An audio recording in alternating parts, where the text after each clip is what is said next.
clearly put some things under the heading, if you want to call it that, Disha Nirdeshak Baatein. You must have heard the Honorable Prime Minister speak before the Parliament session, well before the sessions commenced. His usual customary remarks. He said the budget will be presented tomorrow and you will have some Disha Nirdeshak Baatein in it. So, what are those Disha Nirdeshak Baatein? There are about 5 of them I highlight. Social justice as effective and necessary governance model. So it's not just a slogan for us, social justice, we'll have to work for Nyay. No. We've shown you that it is a governance model and a successful one at that. So social justice as an effective and governance, necessarily a governance model. Then 4 major caste groups, as we call it, as Prime Minister has emphasized, the poor, the women, the youth, and the Annadata. So Disha Nirdeshak Baatein, you have the second point. Third, focus on infrastructure. This year again, massive increases of capex happened in the last 4 years. This year too, there is 11% increase, resulting in a very recallable number, 11,111 crores. So continuing the trend of the last 4 years, where capital expenditure has been the route, one for revival earlier from COVID, and now for sustained growth towards towards the Vikasit Bharat goal. Fourth is the using of technology as a huge opportunity. DPI as almost a new factor of production. So it is actually bringing in the value addition to the economy. It is facilitating every sector to bring in the value addition which is so required and improves on our productivity. And the last Disha Nirdeshak Baatein is high-powered committee for extensive consideration of challenges arising from population growth and demographic challenges. So if these are Disha Nirdeshak Baatein, what were the major announcements? I'll recall very quickly 12 of them. I'm not spending any time except for reading out what those 12 are. 2 crore more homes under the PM Awas Yojana. We already completed nearly the 3 crore. Housing for middle class. Rooftop solar for at least 300 units of power generation every month, which will be muft bijli for the households. There will be some assistance and some kind of a funding which will be extended. So you're generating renewable energy, providing the renewable energy generators the free they would want to use, and over and above that, the surplus that they produce can be used for selling and earning money out of it. Enhancement of target for Lakpati Didi from 2 crore women to 3 crore women. Preparing and empowering the MSMEs to grow and compete globally. Aligning regulatory environment for them. The 6th is making sure that the eastern region, and when I say eastern region, I'm not talking about northeast. Northeast will get the attention that they've been getting all the while. They will still continue to get it, and they will be on the top of our priority. But when I say the eastern region, I'm talking about Bihar, Jharkhand, Chhattisgarh, and Orissa, making sure that they'll become the engines of growth for the new Amritkal India that we are trying to use as a bridge towards leading to Vikasit Bharat 2047. And Eastern India, I've missed out on West Bengal, please add it. Bihar, Jharkhand, Orissa, Chhattisgarh, and West Bengal. Next generation reforms will be carried on, building consensus with states and stakeholders for reform, perform, transform. 3 major corridors, which are programs for railways, for logistics efficiency, and they have been explained. The important point that I want to highlight there is to make sure for Vikasit Bharat, you just don't need to build for better passenger convenience, you need to build for better passenger convenience. You need to give them safety. You need to shorten the traveling time for them. So one of the corridor is going to give emphasis for high density routes where passengers traffic is very high. We need to bring efficiencies and better safety in those areas. But for Vikasit Bharat, passengers need to move as they wish. But equally, materials, raw materials, building goods, cement, rare earths, minerals, we need them to move efficiently as well. So the corridor will take care of that as well. So the synergy between movement of people and movement of goods is what is being highlighted in the 3 corridors that we're talking about. Ninth announcement, that is urbanization, looking at Metro and Namo Bharat. One of the railway related things which I missed out on telling you, 40,000 bogies are going to be improved in the standards with which they can be effective rolling stock and also give the convenience in the passenger experience inside the bogies as well. So 40,000 coaches are going to be brought up to the level of Vande Bharat standards. Metro and Namo Bharat I did mention, so that urban transformation through transit-oriented development can happen. The 10th announcement which I draw your attention to is 1 lakh crore corpus for research and innovation by private sector. So that's coming in at the 10th. 11th is boost to tourism, including spiritual tourism. Interest-free loans will be given to states so that they can build on iconic tourist centers. And the 12th one is supporting reforms in state. They are separate from the development of tourism centers, and therefore I want you all to have the clarity that help to centers are supporting reforms in state is slightly different from boost to tourism. There will be a white paper on economic performance of the last 10 years compared with the previous 10 years. The 12th announcement is so much a statement that I would like to make, which is what I made in the budget speech as well. Government has got the trust and the confidence and the blessings of the people based on its exemplary track record of GDP, as I said, governance, development and performance, effective delivery, and also on Jan Kalyan. So highlighted points have been realized as goals of Vikasit Bharat till now, and they are the realizable goals also continuing to be so, because what we want to underline is we govern with good intentions, true dedication and hard work in the coming years, and that's why Amrit Kal is also now called Kartavya Kal. In short, that's the budget. Thank you very much.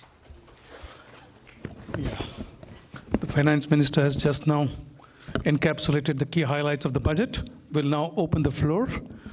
We can begin with the front row here. Please go ahead, 53. Please hand over the microphone here. Hello, ma'am. This is Priyashmita from Informist Media. Ma'am, I wanted to know about the projections in your tax collections. So tax collections are seen currently growing at about 14.4%. Your April to December data shows. However, the projections in your budget are lower than that. So a back of the envelope calculation shows that you're going to get about 55,000 above your revised estimate if the collections continues.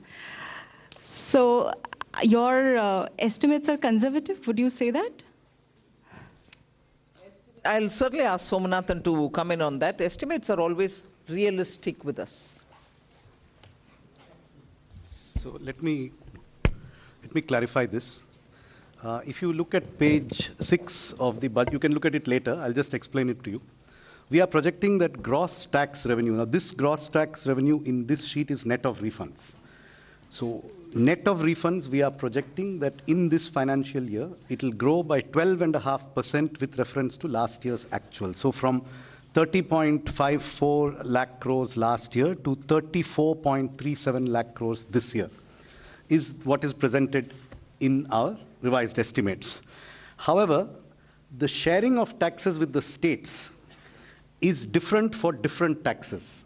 Not all taxes are shareable in the same ratios. What has happened this year, if you look at the number, and they are given on page 6, union excise duties have actually shrunk. They have not increased. Most other taxes have grown at, as you say, 14%, etc. Union excise duties have grown minus 5%. That reduction is almost entirely on the account of the center. Because the same way that cesses are not shared, reduction in cesses is entirely borne by the center. So as a result, the state's share has increased by 16.5% in our revised estimates. Between the state share in the revised estimate and the state share last year, there's an increase of 16.5%. So taxes are growing 12.5% net of refunds. State share is growing 16.5% net, and therefore net to center is growing only 10.8% approximately. So there it is not. There is no expected further, padding or anything here. This is our realistic, but slightly conservative estimate. Yeah, the next question, please. 65. Please go ahead. Hi, ma'am. Yeah. I'm Kriti from Informist Media. So you mentioned that CAPEX, there has been a push towards CAPEX. However, the CAPEX jump for this year is 11%, right? Which is lowest in last 4 years. So are we moving towards a place of moderation in CAPEX? And secondly, while the budget, this is another unrelated question, while the budget clearly says that you are committed to your 4.5% target, you have also been recommended to bring down your debt to GDP ratio to 40% level, which still stands above 50%.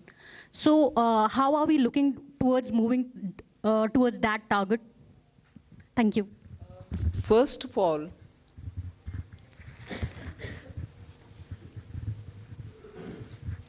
I'm on the second, your second bit was on the debt to GDP. What was your first one on? CAPEX. 11% growth in CAPEX. You've got used to about 30%, 23% from a low base. And today 11% on a high base appears low. Informist. 11 lakh crores going for capital expenditure. And you're seeing also that the private sector is coming in with their investments. So one has to have a clear understanding that when the government wants to spend through capital investment, it can be for one, triggering the economy so that private sector also comes in. At a time when private sector didn't come in, we still fully came in. Now we are seeing also signs of private sector also coming in. So it's only natural for two reasons, therefore, for you to look at. One, on what base are you saying 11% is less? Growth it is. And second, please do look up if private sector is coming in or not. Does that answer you? Yeah. The next question, we'll take it. Wait. Still? Yeah. On your 40% of, first of all, that was a figure that was set before COVID. Its relevance today is something that has to be looked at completely afresh. And in fact, in 21-22, the finance minister had set out a particular fiscal consolidation glide path, which is the post-COVID glide path. I would only point out that today India's debt to GDP ratio is one of the lowest in the G20 apart from other countries. So we have to look at things in today's context, not based on a historical relic of a report which was prepared long ago before COVID happened. Yeah. And again, our external debt also is something which you should notice has never been high, not high even now. Yeah. Second row, I would request you to confine to one question, please, because there are many questions coming up. Yeah. Thank you very much. Please go ahead.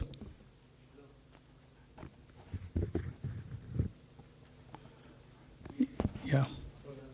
दूसरा दे दीजिए। Give this another नमस्कार mic, ma'am, yeah. आलोक प्रियदर्शी हूँ मैं CNBC आवाज से।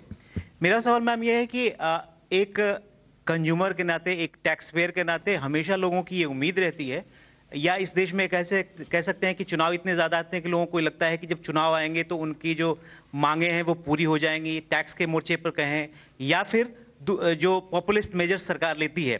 लेकिन क्या इस मिथ को क्या ये सरकार तोड़ना चाहती है कि जब चुनावी साल होगा तो पॉपुलिस्ट बजट नहीं देंगे? जिस तरह से फिस्कल प्रूडेंस की आपने बात करी, आपने फिस्कल प्रूडेंस को लेकर काफी जोर दिया है इस बार बजट में, तो ये इस बात का कॉन्फिडेंस सरकार को ज्यादा है कि वो अगली बार पूरी तरह से आके और जनता के जो उनकी उम्मीदें हैं उनको पूरी करेगी, या फिर सरकार इसी तरीके से जिस तरह से फिस्कल प्रूडेंस का जो रास्ता है उसको अख्तियार करेगी और उसी हिसाब से चलती रहेगी, और चुनाव के मौके पर लोग, आम आदमी एक्सपेक्ट ना करें कि कोई पॉपुलिस्ट बजट आ सकता है? आप डिस्कशन जैसे प्रश्न पूछ रहे हैं भाई।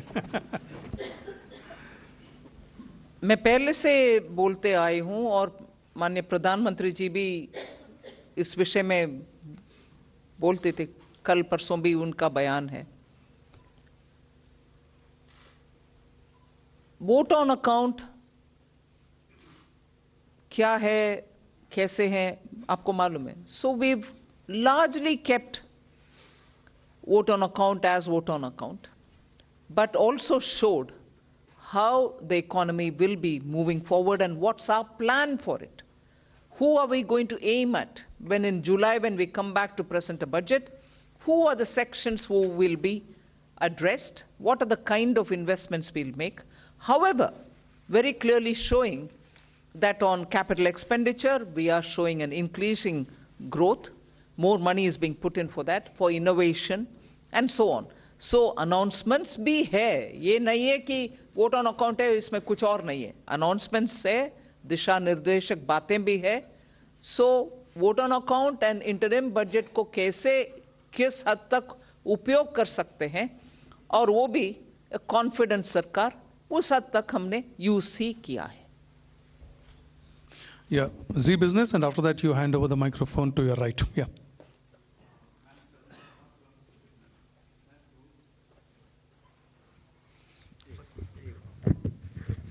मैम, आपने दो बड़ी स्कीम्स का ऐलान किया, एक अर्बन एरिया के अंदर हाउसिंग स्कीम का, दूसरा रूफटॉप सोलर के लिए। मैम, इसका बजट एलोकेशन कितना है? एक सवाल। दूसरा सवाल मैं मैम पूछना चाहूँगा डाइवेस्टमेंट के ऊपर। मैम, पिछली बार 51,000 करोड़ का टारगेट था, वो टारगेट नहीं मीट हो पाया। इस बार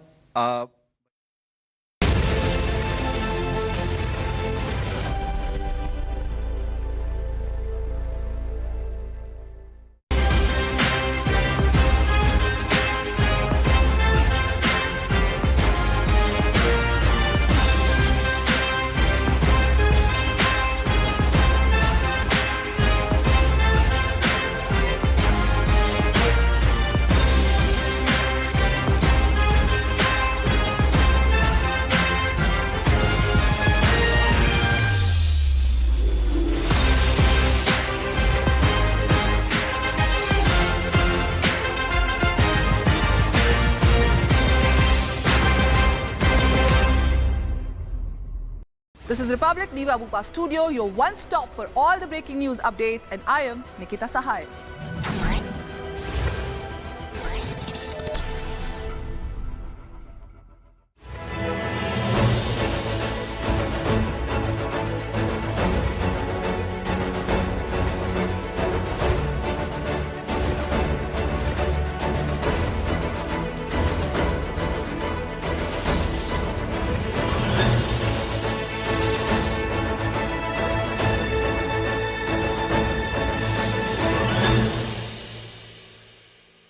This is Republic Niva Bupa Studio, your one stop for all the breaking updates. I am Rakshita Mishra.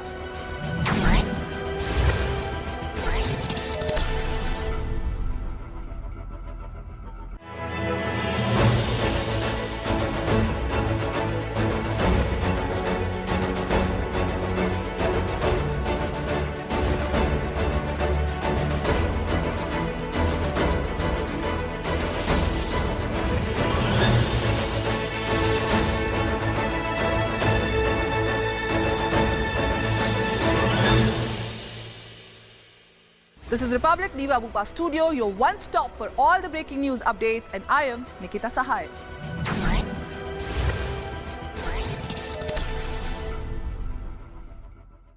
This is Republic Niva Bupa Studio, your one stop for all the breaking updates. I am Rakshita Mishra.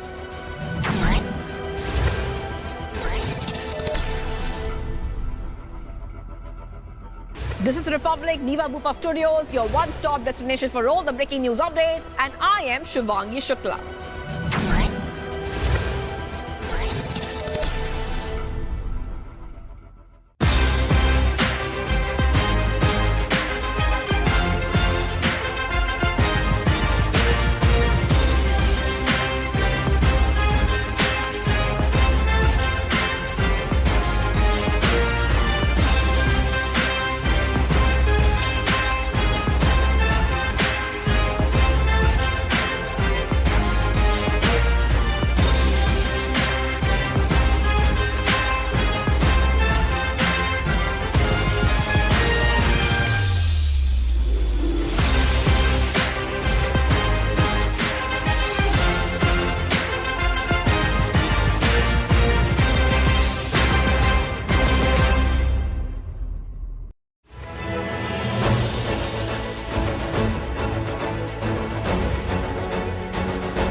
This is Republic Niva Bupa Studios, your one-stop destination for all the breaking news updates, and I am Shivangi Shukla.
Ma'am, two questions.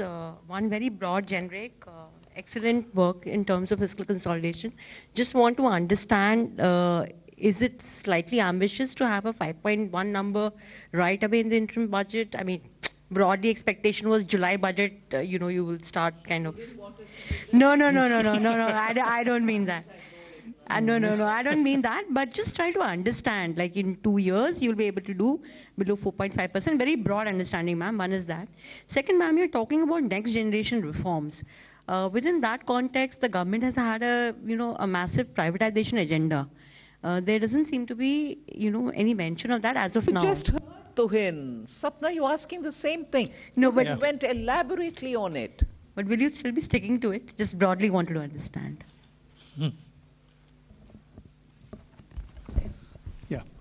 Yeah, please go ahead. Yeah. Timsi.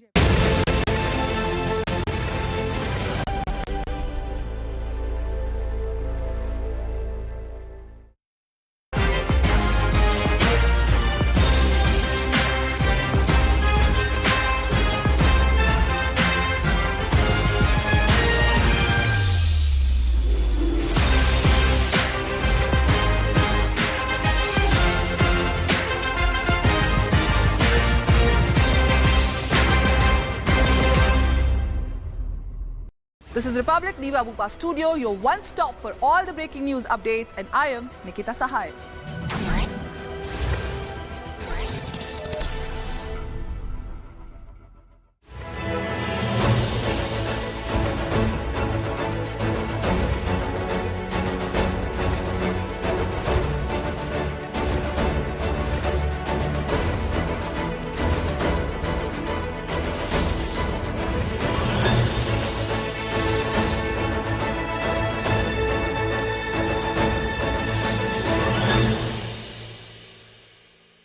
This is Republic Niva Bhupa Studio, your one stop for all the breaking updates. I am Rakshita Mishra.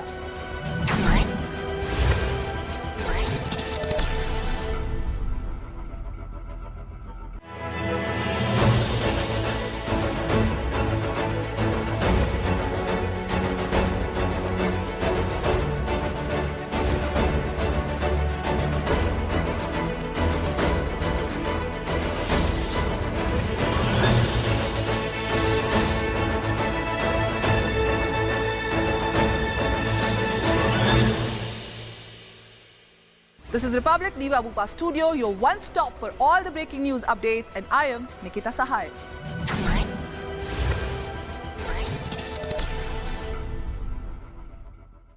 This is Republic Niva Bhupa Studio, your one stop for all the breaking updates. I am Rakshita Mishra.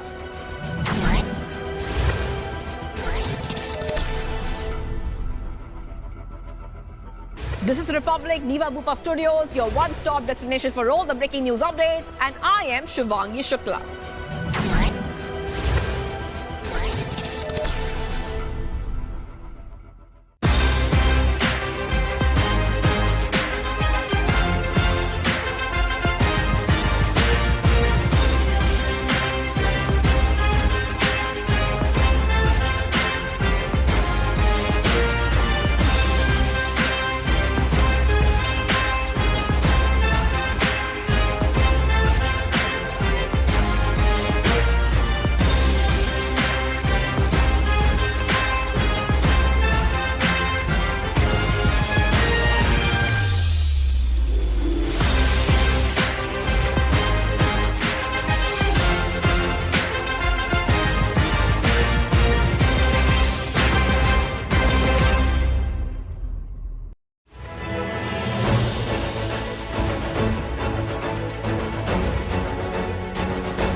This is Republic Niva Bhupa Studios, your one-stop destination for all the breaking news updates, and I am Shivangi Shukla.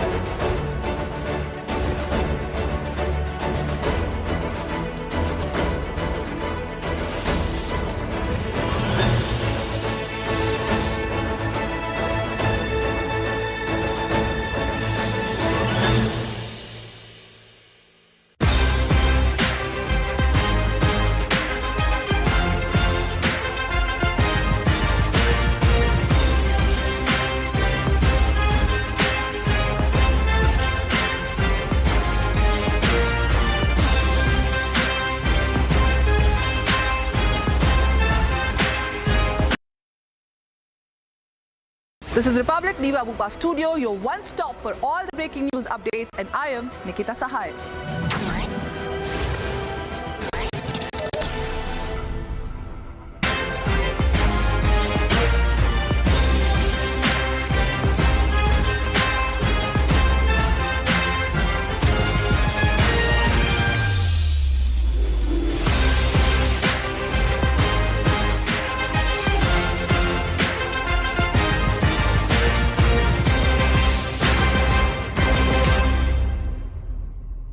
This is Republic Niva Bhupa Studio, your one stop for all the breaking news updates, and I am Nikita Sahai.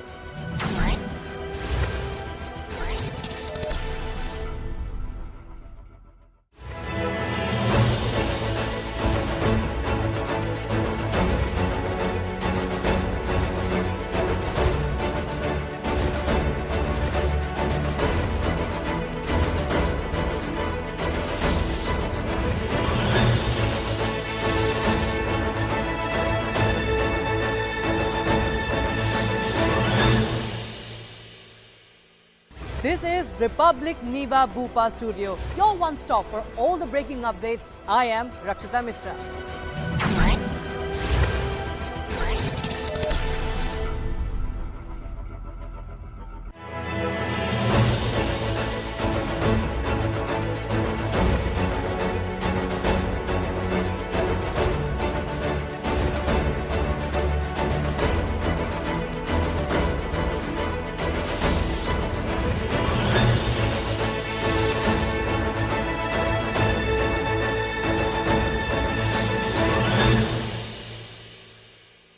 This is Republic Niva Bupa Studio, your one-stop for all the breaking news updates, and I am Nikita Sahai.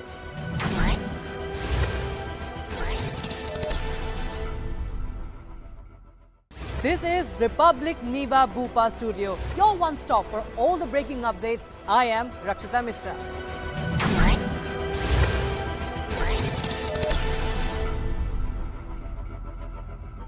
This is Republic Niva Bupa Studios, your one-stop destination for all the breaking news updates, and I am Shubhangi Shukla.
This is Republic Niva Bupa Studios, your one-stop destination for all the breaking news updates, and I am Shubhangi Shukla.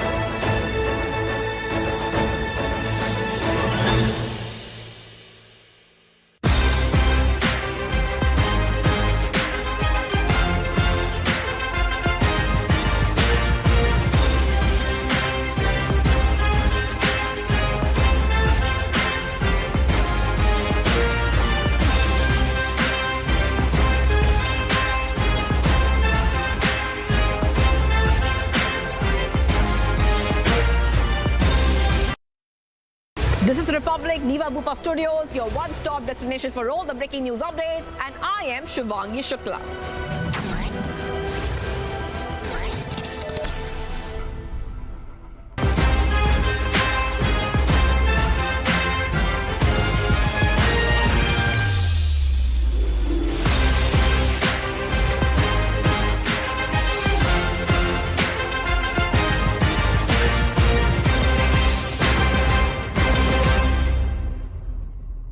This is Republic Niva Bupa Studio, your one-stop for all the breaking news updates, and I am Nikita Sahai.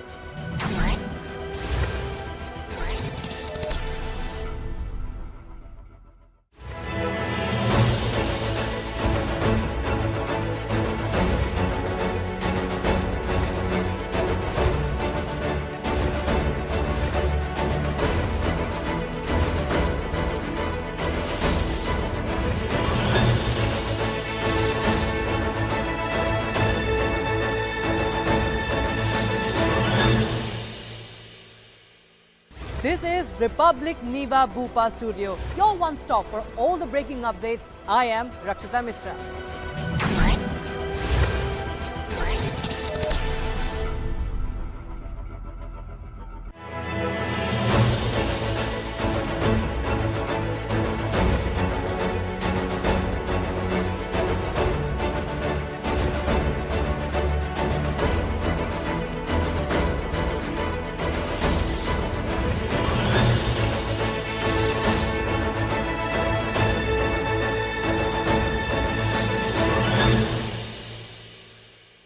This is Republic Niva Bupa Studio, your one-stop for all the breaking news updates, and I am Nikita Sahai.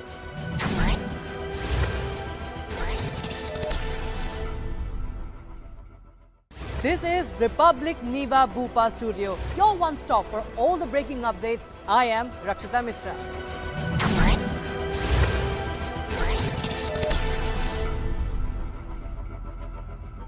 This is Republic Niva Bhupa Studios, your one-stop destination for all the breaking news updates, and I am Shivangi Shukla.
This is Republic Niva Bhupa Studios, your one-stop destination for all the breaking news updates, and I am Shivangi Shukla.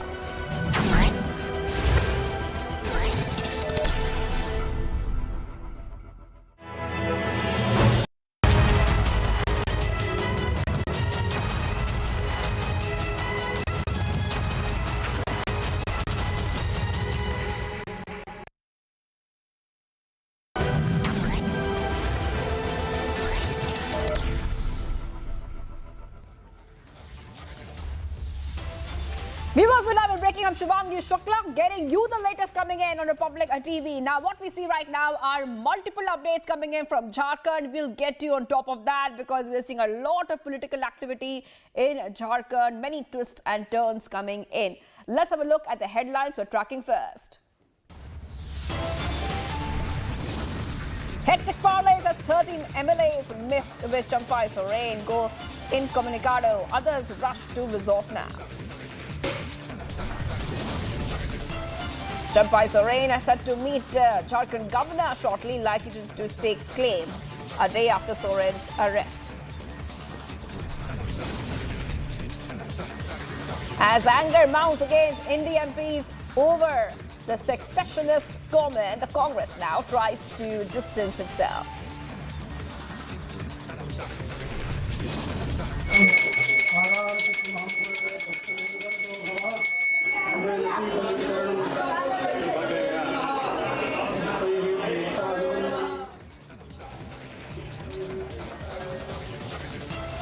After a wait of nearly 31 years, Puja performed at Gyan Vapi complex in Varanasi.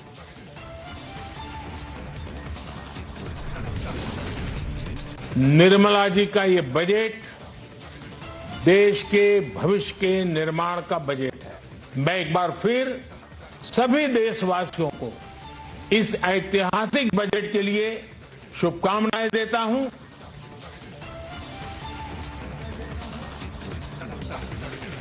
Prime Minister hails interim budget, calls it a historic and inclusive budget for a new India. No changes in taxation or tax rates, but filing of tax returns to be made easier.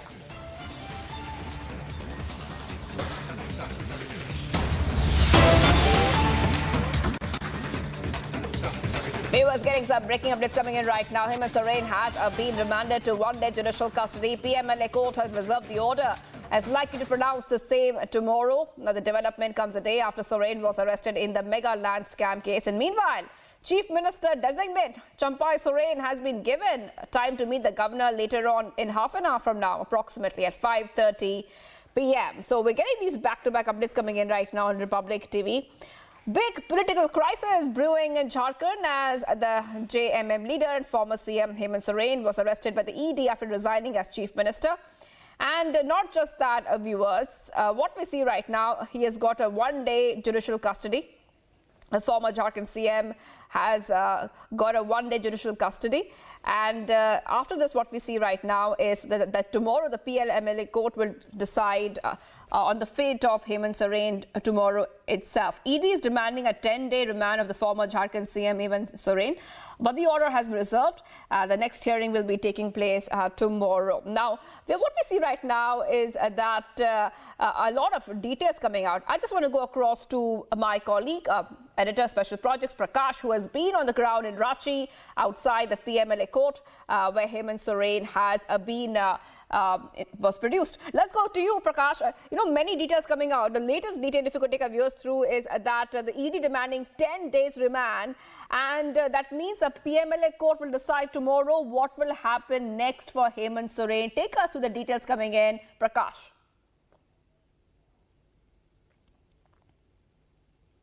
Hemant Soren has been sent to one-day judicial custody. That means he will be sent to Hotwar prison, the biggest prison here in Ranchi.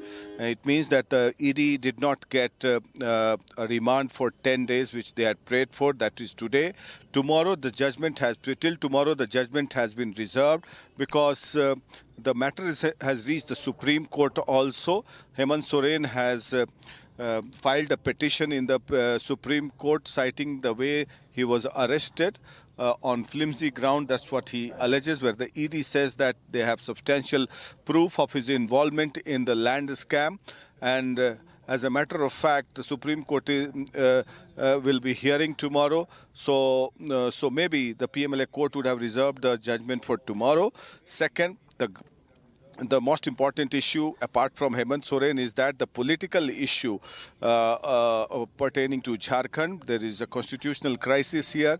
There are three options here in Jharkhand right now. Either invite the JMM, which claims that they have the support of 47 MLAs. If at all the BJP has the support of MLAs, they should come out with the MLAs and stake claim to form the government. And third is to impose a precedent rule in the state. I'm appalled at the decision of the governor, who has made a mockery of the constitution for the last 22 hours or so by not forming a government in Jharkhand. Neither he has imposed a precedent rule. At least a precedent rule has to be imposed. According to the Constitution, if Article 356 was supposed to be imposed, it should have been imposed by now, sending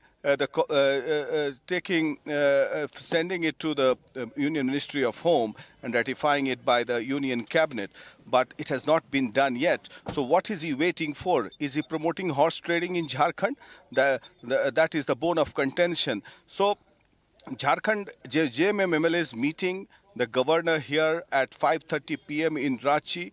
Champai Soren has written a letter to the governor seeking claim to form the government because they feel that they have the majority numbers. None of the MLAs have come out in the open and said that they are not with this JMM. But it is political speculation is that some MLAs might break away. Chartered plane has been brought in here from Hyderabad, because the Congress has its government in Telangana, in Karnataka, so the MLAs can be flown in there if the governor does not invite the JMM MLAs. So in order to keep their flock together, they might fly away today evening to some other state to keep the flock together with 5 important MLAs led by Champai Soren, Satyanarayan Bhokta, Pradeep Yadav, Vinod Singh, Alamgir Alam of the Congress, staying put here in Ranchi. So it's all happening here in Jharkhand, and I've never seen this before in the history of Indian politics, that a state is headless without a government in power or without a precedent rule imposed. If the precedent rule is imposed, by virtue of the precedent rule, the governor has all the authority. He becomes the supreme authority when it comes to governance in the state. So all these issues are being questioned. We'll wait and watch what happens in the meeting with the governor here at 5:30 p.m. Back to you. All right. Well, Prakash, you're getting us all the top details coming in. Like you said, Jharkhand without government since Hemant Soren has resigned. But Also, Hemant Soren himself is looking for some options out. His approach to Supreme Court. If we take our viewers through what kind of action do you think Hemant Soren would be taking from his end? That's also one of the key points which are coming out from Jharkhand.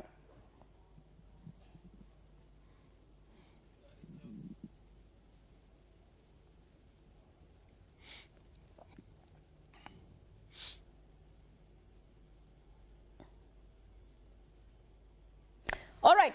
So Prakash is joining us with all the details coming in. So back-to-back developments coming in. 1 day judicial custody for Hemant Soren. Number 2, PLMA court to decide Hemant Soren's immediate fate. That will happen tomorrow itself. And Champai Soren to meet the governor at 5:30 p.m. If you can hear me, Prakash, coming back to you. We know that Hemant Soren himself is contemplating a couple of options. One of the options that he's contemplating is approaching the apex court. If you could take our viewers through what kind of action, what kind of plan does Hemant Soren have and what we can expect next, because I'm pretty sure next 2 days is going to be extremely important in terms of Jharkhand politics and the kind of developments we can expect. Well, Hemant Soren is playing the victim card, but as a matter of fact, he's involved in the corruption cases. It is out in the open that he and his associates have been involved in the mining scam. That is for sure.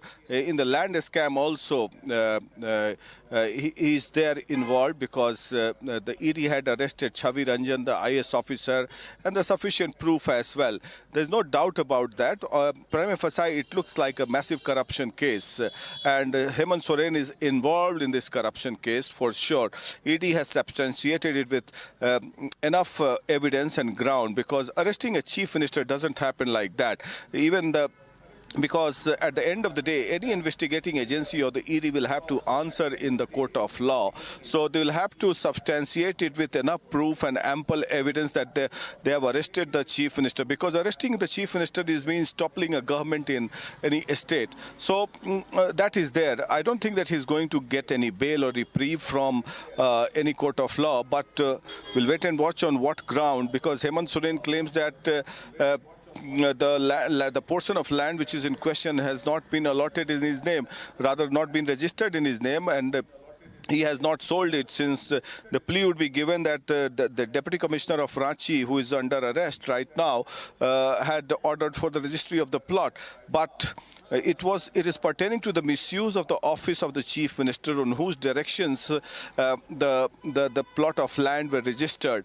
So in further scam case also, there were many officers who were jailed for several terms, and all very good officers, but they followed the verbal orders of Lalu Yadav, and that is why they were jailed and still serving jail sentence, and they were convicted, and some of them are out on bail, like Lalu Yadav as well is in the further scam case. So taking a cue from that, it looks an uphill task for Hemant Soren to get a reprieve.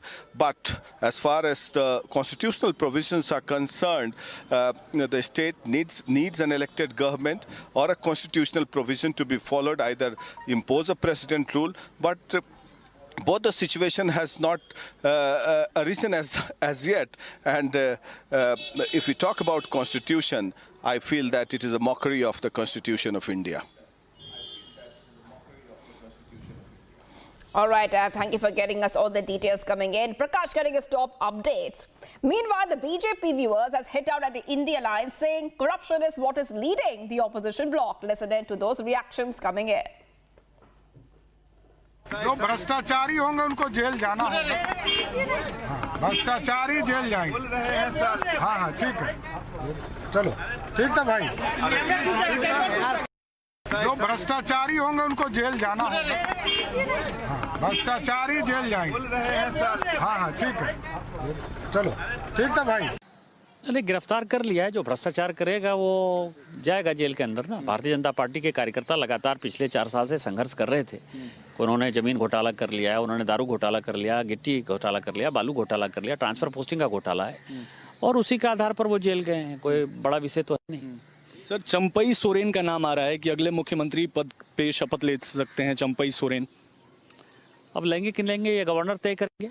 कितने विधायक हैं उनके साथ, कितने विधायकों का समर्थन है। मेरी जानकारी है कि केवल 35 विधायक उनके साथ हैं और सोरेन जी नहीं। चाहते हैं कि मुख्यमंत्री बने उनके परिवार के बाहर के लोग, तो वो राज्यपाल तय करेंगे। लेकिन सर हेमंत वहाँ के मुख्यमंत्री कह रहे हैं हेमंत सोरेन कि मैं शिबू सोरेन का बेटा हूँ और मैं मरते दम तक शांत नहीं बैठूंगा। बीजेपी लगातार प्रोपेगेंडा फैलाकर मुझे फंसाने की कोशिश। शिबू सोरेन जी के बेटे तो बसंत सोरेन जी भी है ना, दुर्गा सोरेन जी की वाइफ जो है सीता सोरेन जी भी तो उन्हीं के परिवार की है ना। वो नहीं है सोरेन, वो आदिवासी नहीं है। आपने कितना घटिया काम किया। क्या आप जो है अपने भाई के रहते, अपने भाभी के रहते दूसरे को जो है आप नेता बना रहे हैं केवल क्योंकि आपकी पत्नी नहीं बन पा रही है। इसलिए शिबू सोरेन जी खुद ही नाराज चल रहे हैं। Viewers, top updates tracking right now. Jharkhand governor said to meet Champai Soren at the Raj Bhavan today at 5:30 p.m. This comes after JMM Champai Soren wrote to the governor and requesting the permission to meet him along with the MLAs. NCP Sharad Pawar faction leader Rohit Pawar has been summoned by the ED to appear before the agency today in connection with the Maharashtra State Cooperative Bank scam case. On ED summon, NCP Sharad Pawar faction leader Rohit Pawar said that the case is clear.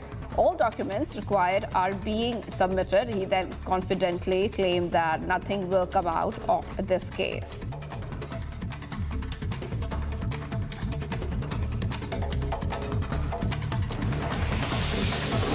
After 31 years of waiting, a priest offers prayers inside the Gyanvapi complex in Varanasi after the district court order of Hindus being allowed to offer prayers in the Gyanvapi basement. The Anjuman Intizamiya Masjid Committee in the Gyanvapi case has approached the Allahabad court challenging the Varanasi court's decision to allow Hindus to offer prayers at the Gyanvapi complex.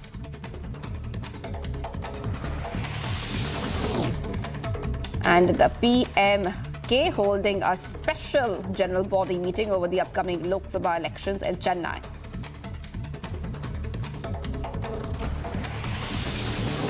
Karnataka Congress MP D.K. Suresh stokes a row, says South Indians will be forced to demand separate nation if centre continues to distribute money collected from northern states to southern states. Srinagar and other plain areas of Kashmir received this winter's first snowfall after a prolonged period of 40 days.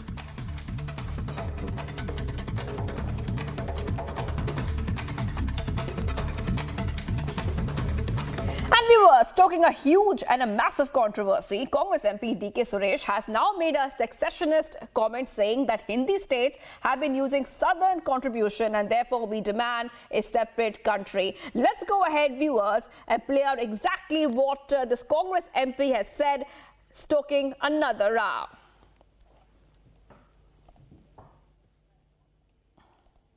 ಉತ್ತರ ಭಾರತದ ಕಡೆ ಎತ್ಕೊಂಡೋಗಿ ಹಂಚ್ತಾ ಇರ್ತಕ್ಕಂಥದ್ದು ಕಾಣ್ತಾ ಇದ್ದೇವೆ. ನಮಗೆ ಎಲ್ಲ ವಿಚಾರಗಳಲ್ಲೂ ಕೂಡ ಅನ್ಯಾಯ ಆಗ್ತಾ ಇದೆ. ನಾವು ಅದನ್ನು ಮುಂದಿನ ದಿನಗಳಲ್ಲಿ ಖಂಡಿಸಲಿಲ್ಲ ಅಂತ ಹೇಳಿದ್ರೆ ಪ್ರತ್ಯೇಕ ರಾಷ್ಟ್ರಕ್ಕೂ ಕೂಡ ನಾವು ಬೇಡಿಕೆಯನ್ನು ಇಡಬೇಕಾದಂಥ ಅನಿವಾರ್ಯ ಪರಿಸ್ಥಿತಿಯನ್ನು ಹಿಂದಿ ಪ್ರದೇಶದವರು ನಮ್ಮ ಮೇಲೆ ಹೇರ್ತಾ ಇದ್ದಾರೆ ಅಂತೇಳಿ ನಾನು ಭಾವಿಸ್ತೀನಿ. ಉತ್ತರ ಭಾರತದ ಕಡೆ ಎತ್ಕೊಂಡೋಗಿ ಹಂಚ್ತಾ ಇರ್ತಕ್ಕಂಥದ್ದು ಕಾಣ್ತಾ ಇದ್ದೇವೆ. ನಮಗೆ ಎಲ್ಲ ವಿಚಾರಗಳಲ್ಲೂ ಕೂಡ ಅನ್ಯಾಯ ಆಗ್ತಾ ಇದೆ. ನಾವು ಅದನ್ನು ಮುಂದಿನ ದಿನಗಳಲ್ಲಿ ಖಂಡಿಸಲಿಲ್ಲ ಅಂತ ಹೇಳಿದ್ರೆ ಪ್ರತ್ಯೇಕ ರಾಷ್ಟ್ರಕ್ಕೂ ಕೂಡ ನಾವು ಬೇಡಿಕೆಯನ್ನು ಇಡಬೇಕಾದಂಥ ಅನಿವಾರ್ಯ ಪರಿಸ್ಥಿತಿಯನ್ನು ಹಿಂದಿ ಪ್ರದೇಶದವರು ನಮ್ಮ ಮೇಲೆ ಹೇರ್ತಾ ಇದ್ದಾರೆ ಅಂತೇಳಿ ನಾನು ಭಾವಿಸ್ತೀನಿ. And the party has now tried to distance itself from the comments, saying that there is disparity in terms of fund allocation, but not right to demand a separate country altogether. Let's listen in to what the Congress is saying, where the Congress is trying to keep itself away from D.K. Suresh's secessionist comment. Maybe there is a disparity. I don't say that there is no disparity. Disparity is there because the revenue has been collected in south and entire money is spent on the north. Even in basically census of population also, they are getting more stake and the more revenue is generated by southern Indian states. That is a big mistake that the government of India is committing. They are mobilizing the money from south and spending them in the north. That is very wrong. They should do some justice on that. But is it right to demand a separate nation for this? Separate nation, I don't admit that. But provided what disparities has been taking place all these days, that has to be looked into by the PM. Na? That is certainly whatever he says, to certain extent, it is 100% correct. The question of agreeing and disagreeing does not occur as of now. So it's his opinion which he has raised. But obviously what will happen, because we all the South Indians, the money which has been there, it is only going for the development of the other states, which is not really correct. Earlier it used to be not so. So we really need to look into that. If this is the way if the central government has to run, what will the state has to do then? At the cost of us, they cannot develop somebody else, right? They can have their own money, they can give more central grants there. But taking our own money, which we are entitled for, we are entitled for our own money, which that has been diversified, is a question mark. And viewers, after the announcement of the interim budget, the Prime Minister Modi addressed the nation. The Prime Minister hailed the budget, calling it historic. PM Modi also said that the budget will empower all sections of the society. Listen in.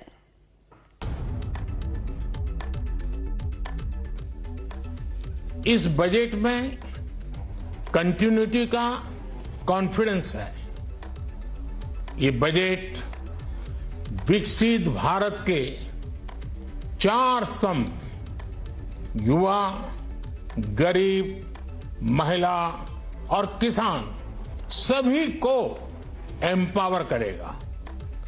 Nirmala ji का ये budget देश के भविष्य के निर्माण का budget है। इस बजट में 2047 के विकसित भारत की नींव को मजबूत करने की गारंटी है। मैं निर्मला जी और उनकी टीम को बहुत बहुत बधाई देता हूं। साथियों, इस बजट में युवा भारत की युवा आकांक्षाओं का, भारत की यंग एस्पिरेशंस का प्रतिबिंब है। बजट में 2 महत्वपूर्ण निर्णय लिए गए हैं। रिसर्च और इनोवेशन पर 1 लाख करोड़ रुपए का फंड बनाने की घोषणा की गई है। बजट में स्टार्टअप्स को मिलने वाली टैक्स छूट के विस्तार का भी ऐलान किया गया है। साथियों, इस बजट में फिस्कल डेफिसिट को नियंत्रण में रखते हुए कैपिटल एक्सपेंडिचर को 11,11,111 करोड़ रुपए की ऐतिहासिक ऊंचाई दी गई है। अर्थशास्त्रियों की भाषा में कहें तो एक प्रकार से स्वीट स्पॉट है। इससे भारत में 21वीं सदी के आधुनिक इंफ्रास्ट्रक्चर के निर्माण के साथ ही युवाओं के लिए अनगिनत रोजगार के नए अवसर तैयार होंगे।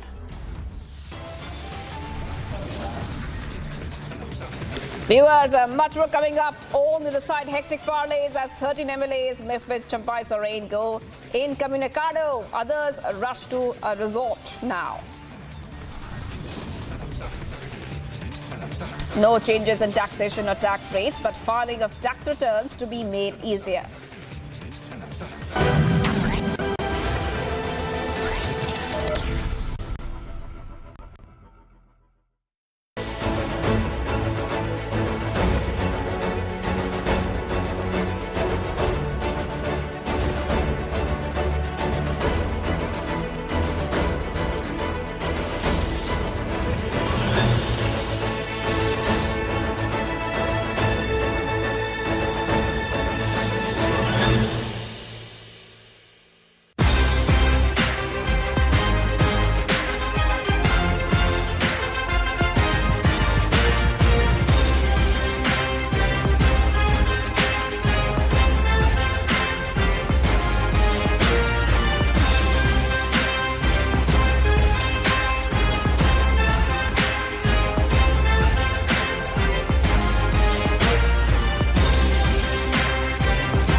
is Republic Niva Bupa Studio, your one-stop for all the breaking news updates, and I am Nikita Sahai.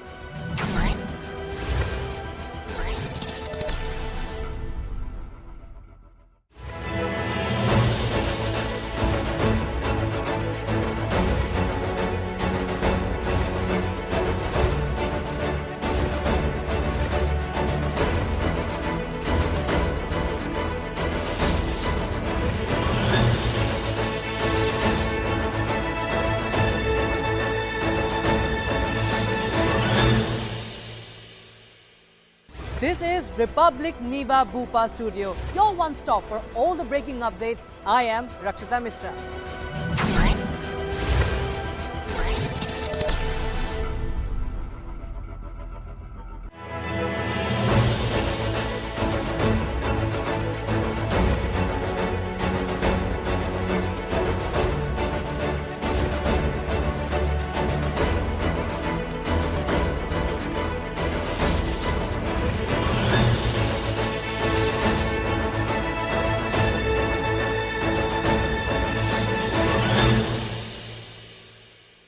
This is Republic Niva Bupa Studio, your one-stop for all the breaking news updates, and I am Nikita Sahai.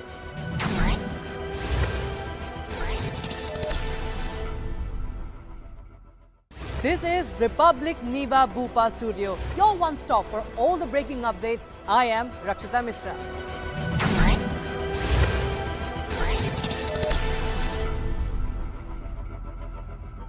This is Republic Niva Bupa Studios, your one-stop destination for all the breaking news updates, and I am Shivangi Shukla.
This is Republic Niva Bupa Studios, your one-stop destination for all the breaking news updates, and I am Shivangi Shukla.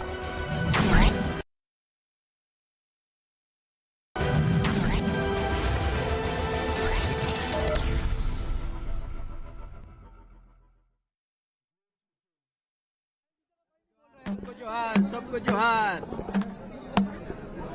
सबको जोहार।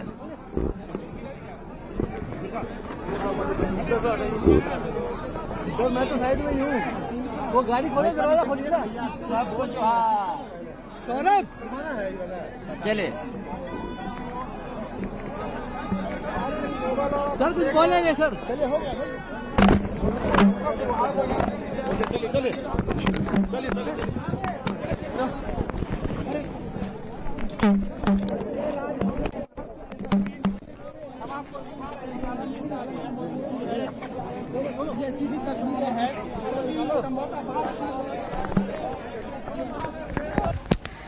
For our viewers, getting those visuals coming in right now of what we see is Champai Soren has just arrived at Raj Bhavan. So that's a big update coming in right now. And remember that at 5:30 was the time approximately when Champai Soren was supposed to meet the governor there. So the new CM-elect of JMM-led alliance, Jharkhand, Champai Soren, has sought time for the governor.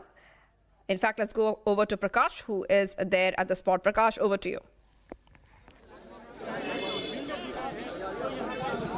Well, Champai Soren, along with the 5 MLAs of the alliance partners, have reached inside the Raj Bhavan. On my back you can see the Raj Bhavan, the premises of the Raj Bhavan, Jharkhand Raj Bhavan, and here they have gone to meet the governor, demanding the formation of a new government under the leadership of Champai Soren, because Champai Soren is the leader of the single largest party in Jharkhand, Jharkhand Mukti Morcha. After the exit of Hemant Soren from the chief minister's post, after his resignation yesterday, Champai Soren was elected as the leader of the Jharkhand Mukti Morcha. And he, along with the MLAs of the Congress party, 17 MLAs of the Congress party, have staked claim to form the government, and they would be demanding that they be allowed to form the government. And Jharkhand is going through a political crisis for the past 23-24 hours. So a formation of a government is imminent in Jharkhand. Everybody is awaiting a decision from the governor as to when the new government would be formed, because BJP MP Nishikant Dubey has claimed that 35 MLAs are only present in the state guest house from the Jharkhand Mukti Morcha. Will the BJP, along with those splinter group, if at all it is true, on behalf of Nishikant Dubey, they will claim to form a government? They have not done as yet. So the only group that has staked claim is the Jharkhand Mukti Morcha to form a government. And I've been repeating it, that it's a headless state as of now. Even if the president rule was imposed in the state, then the governor would have had all the authority regarding the governance and administration in the state. So all eyes are on the Raj Bhavan, what kind of decision comes from the Raj Bhavan, and we are waiting for all those 5 MLAs led by Champai Soren, the leader of the Jharkhand Mukti Morcha, to come out of the Raj Bhavan, and then we'll speak to them. Back to you. Okay, you know, Prakash, even as we're having this conversation, on the right of our screens, in fact, are images that have played out of just moments earlier, where Champai Soren, I think along with about 5 other MLAs of the Mahagathbandhan, has walked in. Now, the JMM, the Congress, is raising a cry because they say, why is the governor taking so long to ensure that there is an oath-taking ceremony of the next chief minister? What are we hearing? How are the numbers placed? And what is the merit in the allegation also that the BJP is levelling? In fact, they say a lot of Congress MLAs already are missing. So, see, Deepthi, missing or not missing, it is not the prerogative of the governor. Those MLAs who are, even if they are missing as claimed by the BJP, they have to come out in the open and say that, look, we have formed a particular group, or they have to side with the BJP MLAs to show that we are with the BJP, we are not with the JMM. But that scenario has not happened as yet. Scenario is this, scenario 1 is this, that JMM has a stake claim to form a government with a letter of support of 47 MLAs, and saying that we have signed a letter of 43 MLAs in a house of 80 members. The required majority number is 41. So, number 1, JMM has staked a claim. Number 2 scenario, either BJP stakes a claim to form the government, which the BJP has not done yet. They claim, the BJP MP Nishikant Dubey claims that only 35 MLAs are with the JMM. So on the other hand, where are those 13 MLAs? Are they with the BJP? They have not come out in the open in support of the BJP. Is the BJP willing to form the government? Not yet. They have not even staked claim to form the government. Scenario 3 emerges that either a president rule is imposed in emergency situation. If the governor feels that he recommends it to the central government that there are certain emergency situations that Article 356 should be imposed in the state of Jharkhand, which he has not yet done so far.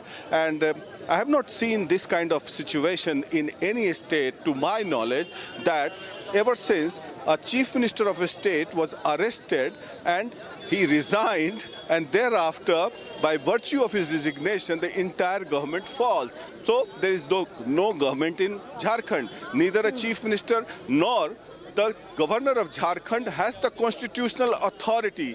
He would only have the constitutional authority to run the administration and affairs of the governance in Jharkhand only if 356 was imposed in Jharkhand. So Jharkhand is a headless government. So all eyes are on the governor and the I'm sorry to say this, many people would not like this, but the role of Jharkhand governor has shamed the Constitution of India.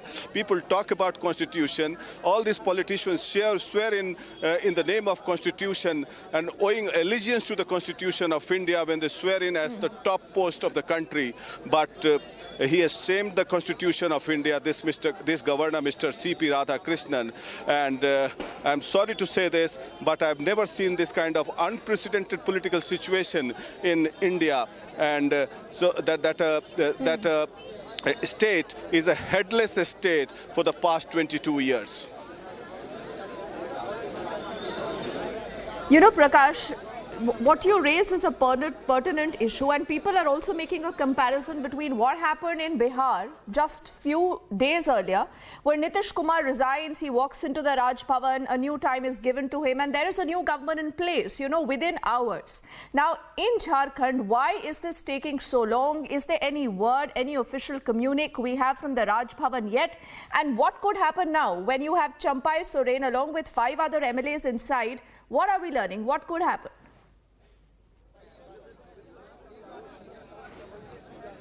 I'm clueless, Deepthi. I've been a student of political science and I understand polity very well. I've read the Constitution of India I don't know how many times, so I understand politics very well. So I don't think Mr. Radhakrishnan is also not aware of this, but we'll wait and watch what kind of decision the governor takes at 5:30 p.m. And after that, if at all the BJP has the number, they should also claim to form the government, and which is not happening now. Only Nishikant Dubey, the BJP MP, has been claiming that 13 MLAs are missing, and maybe they would be buying time to cobble up the numbers, or maybe I genuinely feel that it's promoting horse trading in the state. So, you know, Prakash, would it be fair to say that for the moment, this is a constitutional crisis in Jharkhand? With Hemant Soren, who's already resigned, the Enforcement Directorate looking for his custody. On the other side right now, you do not have anyone who is heading the government. Neither do you have the president's rule that has been imposed in the state, nor do we have another chief minister who's taking oath. So is this a constitutional crisis? Who's calling the shots in Jharkhand right now?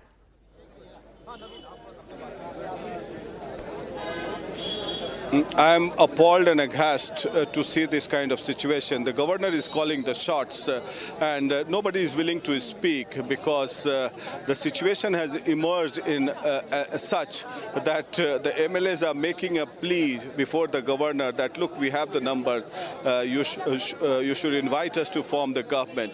But that is also not happening. But they have been invited right now for a meeting. Maybe they would get a time for the swearing in or whatever decision the governor takes, or maybe if the governor can tell them that, look, we have a meeting scheduled with the Bharatiya Janata Party with support of such MLAs supporting them, then the BJP can also stake a claim. But by virtue of being the single largest party, the Jharkhand Mukti Morcha has staked a claim, and it's a simple arithmetic. If the governor is not satisfied with the numbers that the Jharkhand Mukti Morcha has given it in written statement, then he can ask the leader of the Jharkhand Mukti Morcha, Champai Soren, to parade all the 47 MLAs and or 43 MLAs or the required 41 MLAs for the majority, and he can have physical presence of the MLAs. And if at all the Jharkhand Mukti Morcha doesn't have the physical presence of the MLAs in the governor house, then he can ask the other group to form the government. So that can be done. I fail to understand what is happening on the ground. I see no reason what is happening. But we are all waiting outside the Raj Bhavan for a decision from the governor, and we'll try and speak to all the MLAs led by Champai Soren once they come out from the Raj Bhavan after the meeting. Oh yes, they went in at about 5:30. We are close to about 5:40 right now. We'll see, Prakash, as and when, if there is an update or an official communique. But why don't you then, just get a sense of what's happening, perhaps make a call or two, Prakash, and I'll use this time essentially to play out a response that has come in from the BJP. Remember, what's is going on in the state of Jharkhand, like Prakash just underscored for us right now, there is no one right now, there is no chief minister, neither is there a president's rule. Now, neither was Hemant Soren even asked to continue as a caretaker chief minister till you have a new government that is sworn in. Neither has the centre intervened. So what's really going on? That's a question a lot of you've been asking. So that's the reason why we shine our spotlight on that big story. But what is the BJP saying? The BJP, in fact, just from across the state of Bihar, that has just seen a new government with the exit of Nitish Kumar from the Mahagathbandhan today, says that the INDA alliance has much to answer when it comes to issues of corruption. जो भ्रष्टाचारी होंगे उनको jail जाना होगा। हाँ, भ्रष्टाचारी jail जाएंगे। हाँ हाँ ठीक है, चलो ठीक था भाई। जो भ्रष्टाचारी होंगे उनको जेल जाना होगा। हाँ, भ्रष्टाचारी जेल जाएंगे। हाँ हाँ ठीक है, चलो ठीक था भाई। नहीं, गिरफ्तार कर लिया है। जो भ्रष्टाचार करेगा वो जाएगा जेल के अंदर ना। भारतीय जनता पार्टी के कार्यकर्ता लगातार पिछले 4 साल से संघर्ष कर रहे थे।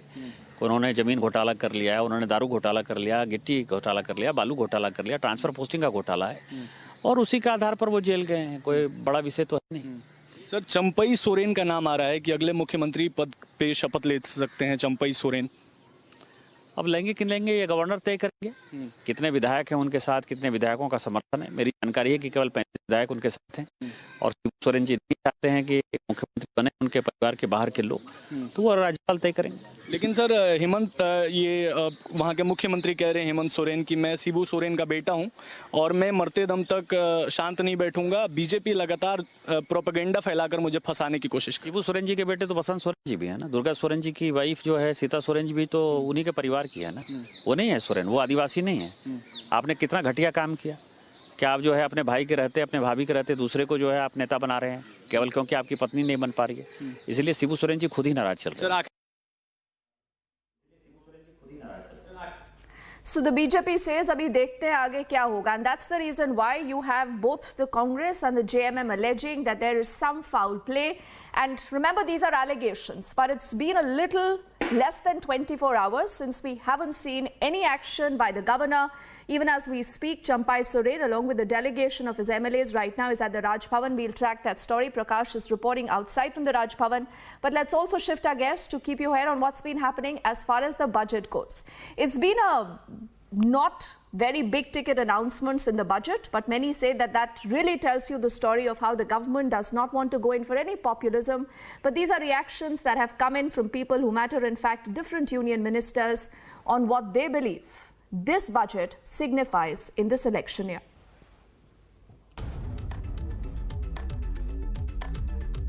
इकोनॉमी की साइज जितनी इस समय है, इसमें पूरी तरह से मैं आश्वस्त हूं। इस इंटरिम बजट के कारण ही जो भी इंडिकेशन इस बजट से मिले हैं कि हमारी इकोनॉमी जो आज दुनिया की टाइप 5 कंट्रीज में है, उसकी साइज बढ़कर 2027 तक मोर देन $5 ट्रिलियन जाएगी और 2030 आते आते मोर देन $7 ट्रिलियन तक पहुंचेगी। There's a budget deficit of 18 lakh crores, and this means that the government is borrowing in order to fund its expenditure, and this number is only going to increase next year. Insofar as the rest is concerned, we'll give a very detailed reply during the discussion on the budget. Tax में कोई बदलाव नहीं है तो लोगों को लाभ तो मिल ही रहा है। लोग बाग जो सोचते रहते हैं कि टैक्स के अंदर बदलाव आएगा, और हर चीज़ के बाद उसमें आप देखेंगे कि किस तरीके से अर्थव्यवस्था को और मजबूत किया जाए और टैक्स पेयर के लिए और क्या सुविधाएं की जाए, इसके बारे में बताई गई। Our Honorable Finance Minister has done an excellent job in summarizing what has happened and how India has transformed in the last 10 years. From a fragile 5 economy that was a situation in 2014, we are today the top 5 economies of the world. We are the fastest growing economy in the fastest growing major economy in the world. And it is clear today that India is on a launch pad to become a developed nation in our lifetime. प्रधानमंत्री आवास में 3 करोड़ 2 करोड़ घर और स्वीकृत करना, लाखपति दीदी SHG group में 3 करोड़ की संख्या को निर्धारित करना, ऐसे कई योजनाएं हैं जो दिखाता है कि एक तरफ वेलफेयर भी है तो दूसरी तरफ 3 कॉरिडोर रेलवे का अनाउंस होना तो एक एक्सपेंडिचर भी है।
This is Republic Niva Bupa Studio, your one stop for all the breaking news updates, and I am Nikita Sahai.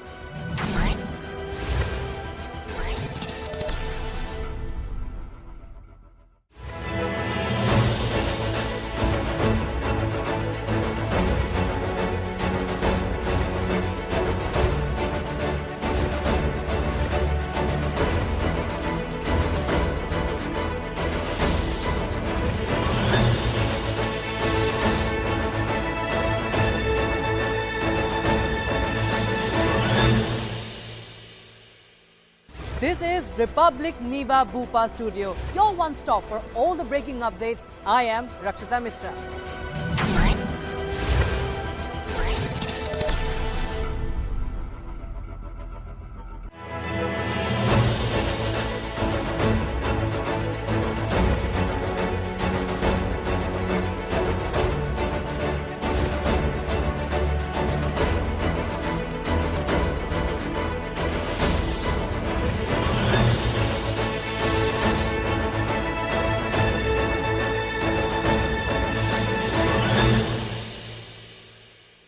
This is Republic Niva Bupa Studio, your one stop for all the breaking news updates, and I am Nikita Sahai.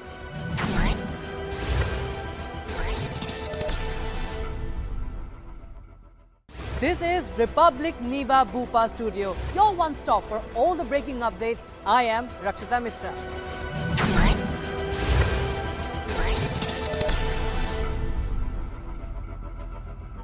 This is Republic Niva Bupa Studios, your one-stop destination for all the breaking news updates, and I am Shivangi Shukla.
This is Republic, Niva Bupa Studios.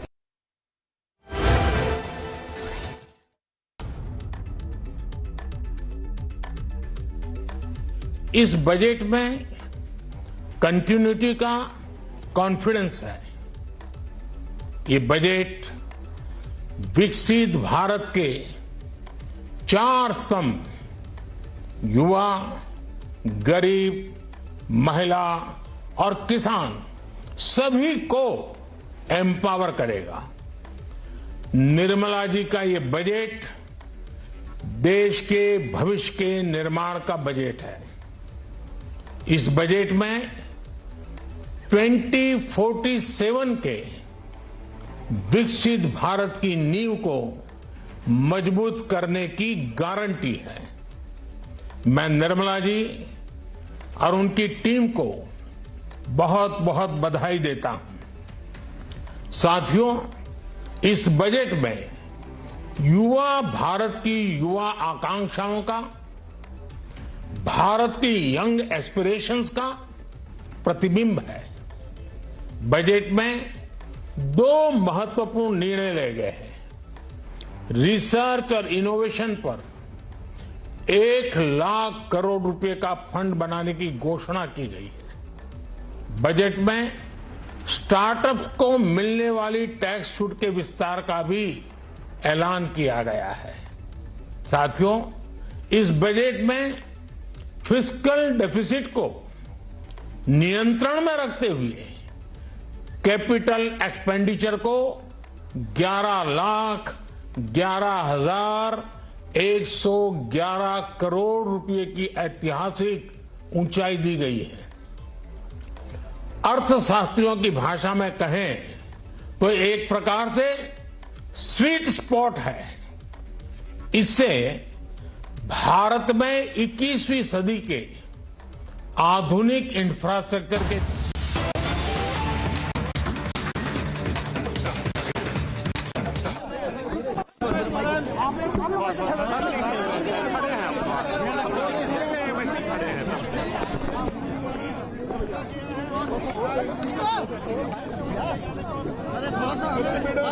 कौन पीछे तक धकेल रहा है?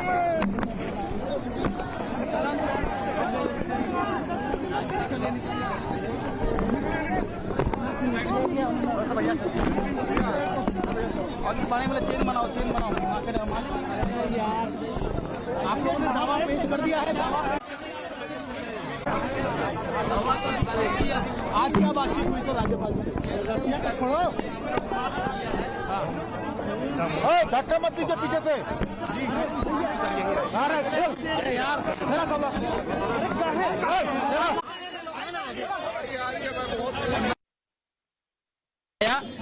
कि हम जल्दी करेंगे। देखिए, हम लोगों ने उनका विस्तृत रूप से देखिए उनको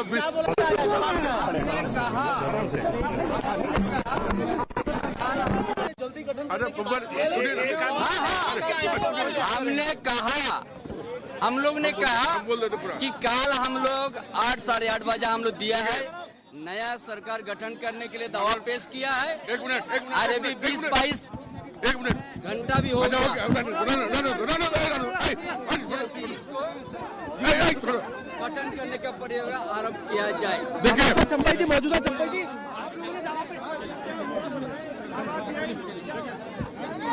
मार क्यों रहा है भाई? मार क्यों रहा है? मार क्यों रहा है? क्या ऐसा मत करिए।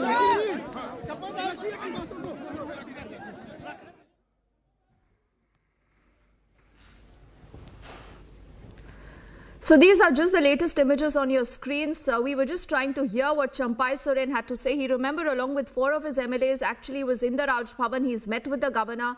What has happened? I've not been able to hear that soundbite very clearly, but let's also get in Prakash and then we'll replay this. Prakash, is there an update? Has Champai Soren and the other MLAs been invited to form the government? What have we heard from Champai Soren?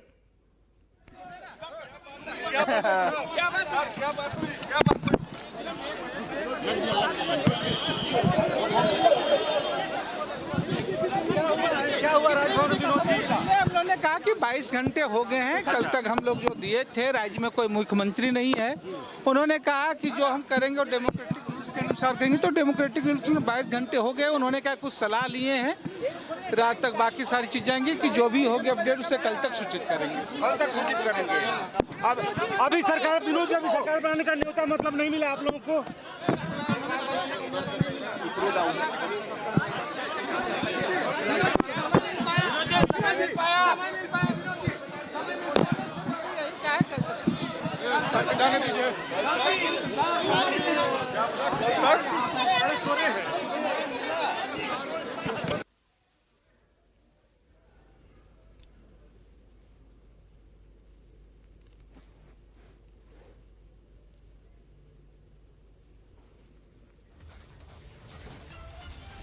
Okay, so we've heard Champai Soren and the other MLAs who've accompanied him. Now, essentially, there is status quo, because what we've understood from one of these MLAs who was just speaking to the media, also Champai Soren, is that they have apprised the governor, the Raj Bhavan, of the fact that they have the required majority. They're citing 43 MLAs. That is a letter of support that already has been presented to the Raj Bhavan. And the governor, apparently, according to these MLAs, has asked them to wait. He says, give me time, I'm studying this, and I will get back to you. Prakash, why is the governor or the Raj Bhavan not wanting to resolve this crisis? Apparently, Champai Soren and the other MLAs have said, we've apprised the governor that we have the numbers, 43 is what they cite, the letter also, but they haven't been invited yet to form the government. They've been asked to wait, Prakash.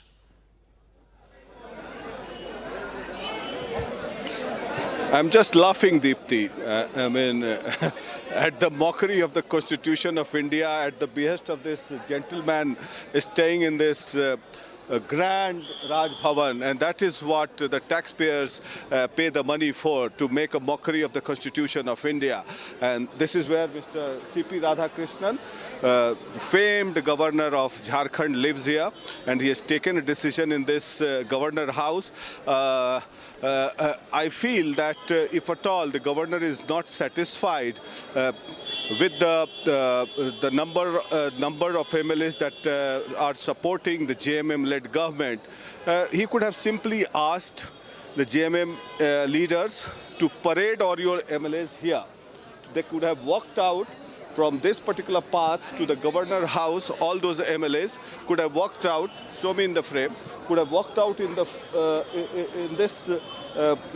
through this path to the governor house, all 47 MLAs, if they are claiming that they have the support of 47 MLAs, and he could have seen in the physical presence. But the governor apparently, I believe, has told Champai Soren, that's what they have said, that he will inform them tomorrow. So again, stalemate continues in Jharkhand. I am at loss of word what to say, but what is he waiting for? What are the signals he is waiting for? Nobody can question, because he is the supreme authority, he is governor. So I believe nobody has authority to question him. But I feel sorry that this kind of decision has been taken. Even if the BJP has the numbers, you could have invited the BJP, that if you have the numbers, you come here, parade the MLAs. It's a small house of 80-odd MLAs. You could have paraded here. Even the BJP could have paraded the MLAs. If they have the numbers, they can form the government. In democracy, anybody can form the government who has the numbers. And if you have the numbers, you come here, parade your MLAs if you're not satisfied. So that is the issue. I believe that tomorrow is the time that the governor has given for Champai Soren that he will be informing them tomorrow. All right, Prakash, I think this leaves much to be questioned. Like I said, the comparison that has been made between the state of Bihar and Jharkhand. Bihar, I think it takes a little less than 3 hours for a new government to be put in place. But here in Jharkhand, what is the governor waiting for? What is the Raj Bhavan waiting for? Is there going to be more clarity? We do not know. But do remember, Hemant Soren, now who was the Chief Minister of Jharkhand, he's in the custody of the Enforcement Directorate right now, has resigned. But in spite of that, you do not have a new government or a president's rule right now in the state of Jharkhand. Champai Soren, who's a JMM pick of the Mahagathbandhan, in fact, went and met the governor. He's been asked to wait.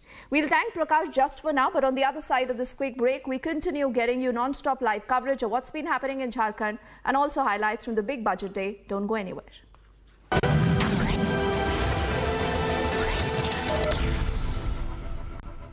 Destination for all the breaking news updates, and I am Shivangi Shukla.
This is Republic Niva Bupa Studio, your one stop for all the breaking news updates, and I am Nikita Sahai.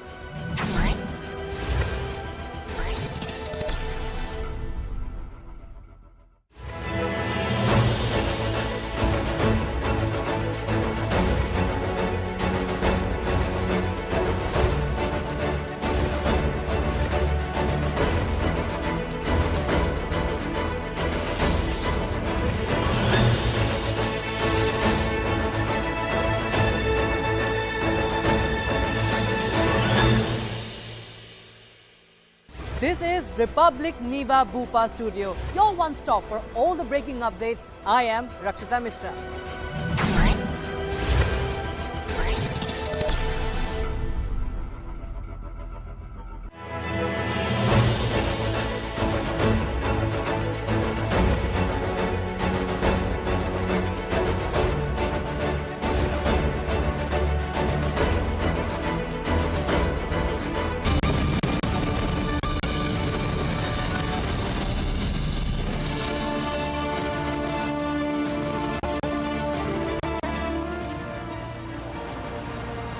Hello and welcome. You're watching the Thursday edition of This Is Exclusive with me, Shavan Sen. Ladies and gentlemen, that big setback for Hemant Soren as he's taken into the custody of the Enforcement Directorate. On this edition of This Is Exclusive, not only do we take you through the details of the case in which Hemant Soren has been booked, we get you exclusive details of the land scam. What's his link with a man called Bhanu Pratap, a revenue officer? We'll get you all the latest details in this edition, and not just that, also take you through the big update coming in from Gyanvapi. All this and much more on this edition of This Is Exclusive. But up first, these are the headlines we're tracking for you at this hour.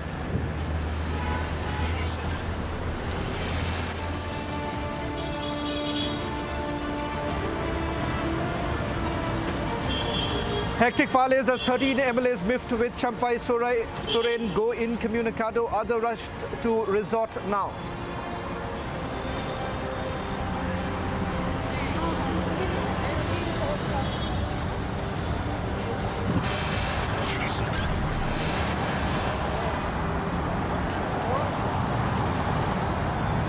As anger mounts against Indie MPs over secessionist comment, Congress now tries to distance.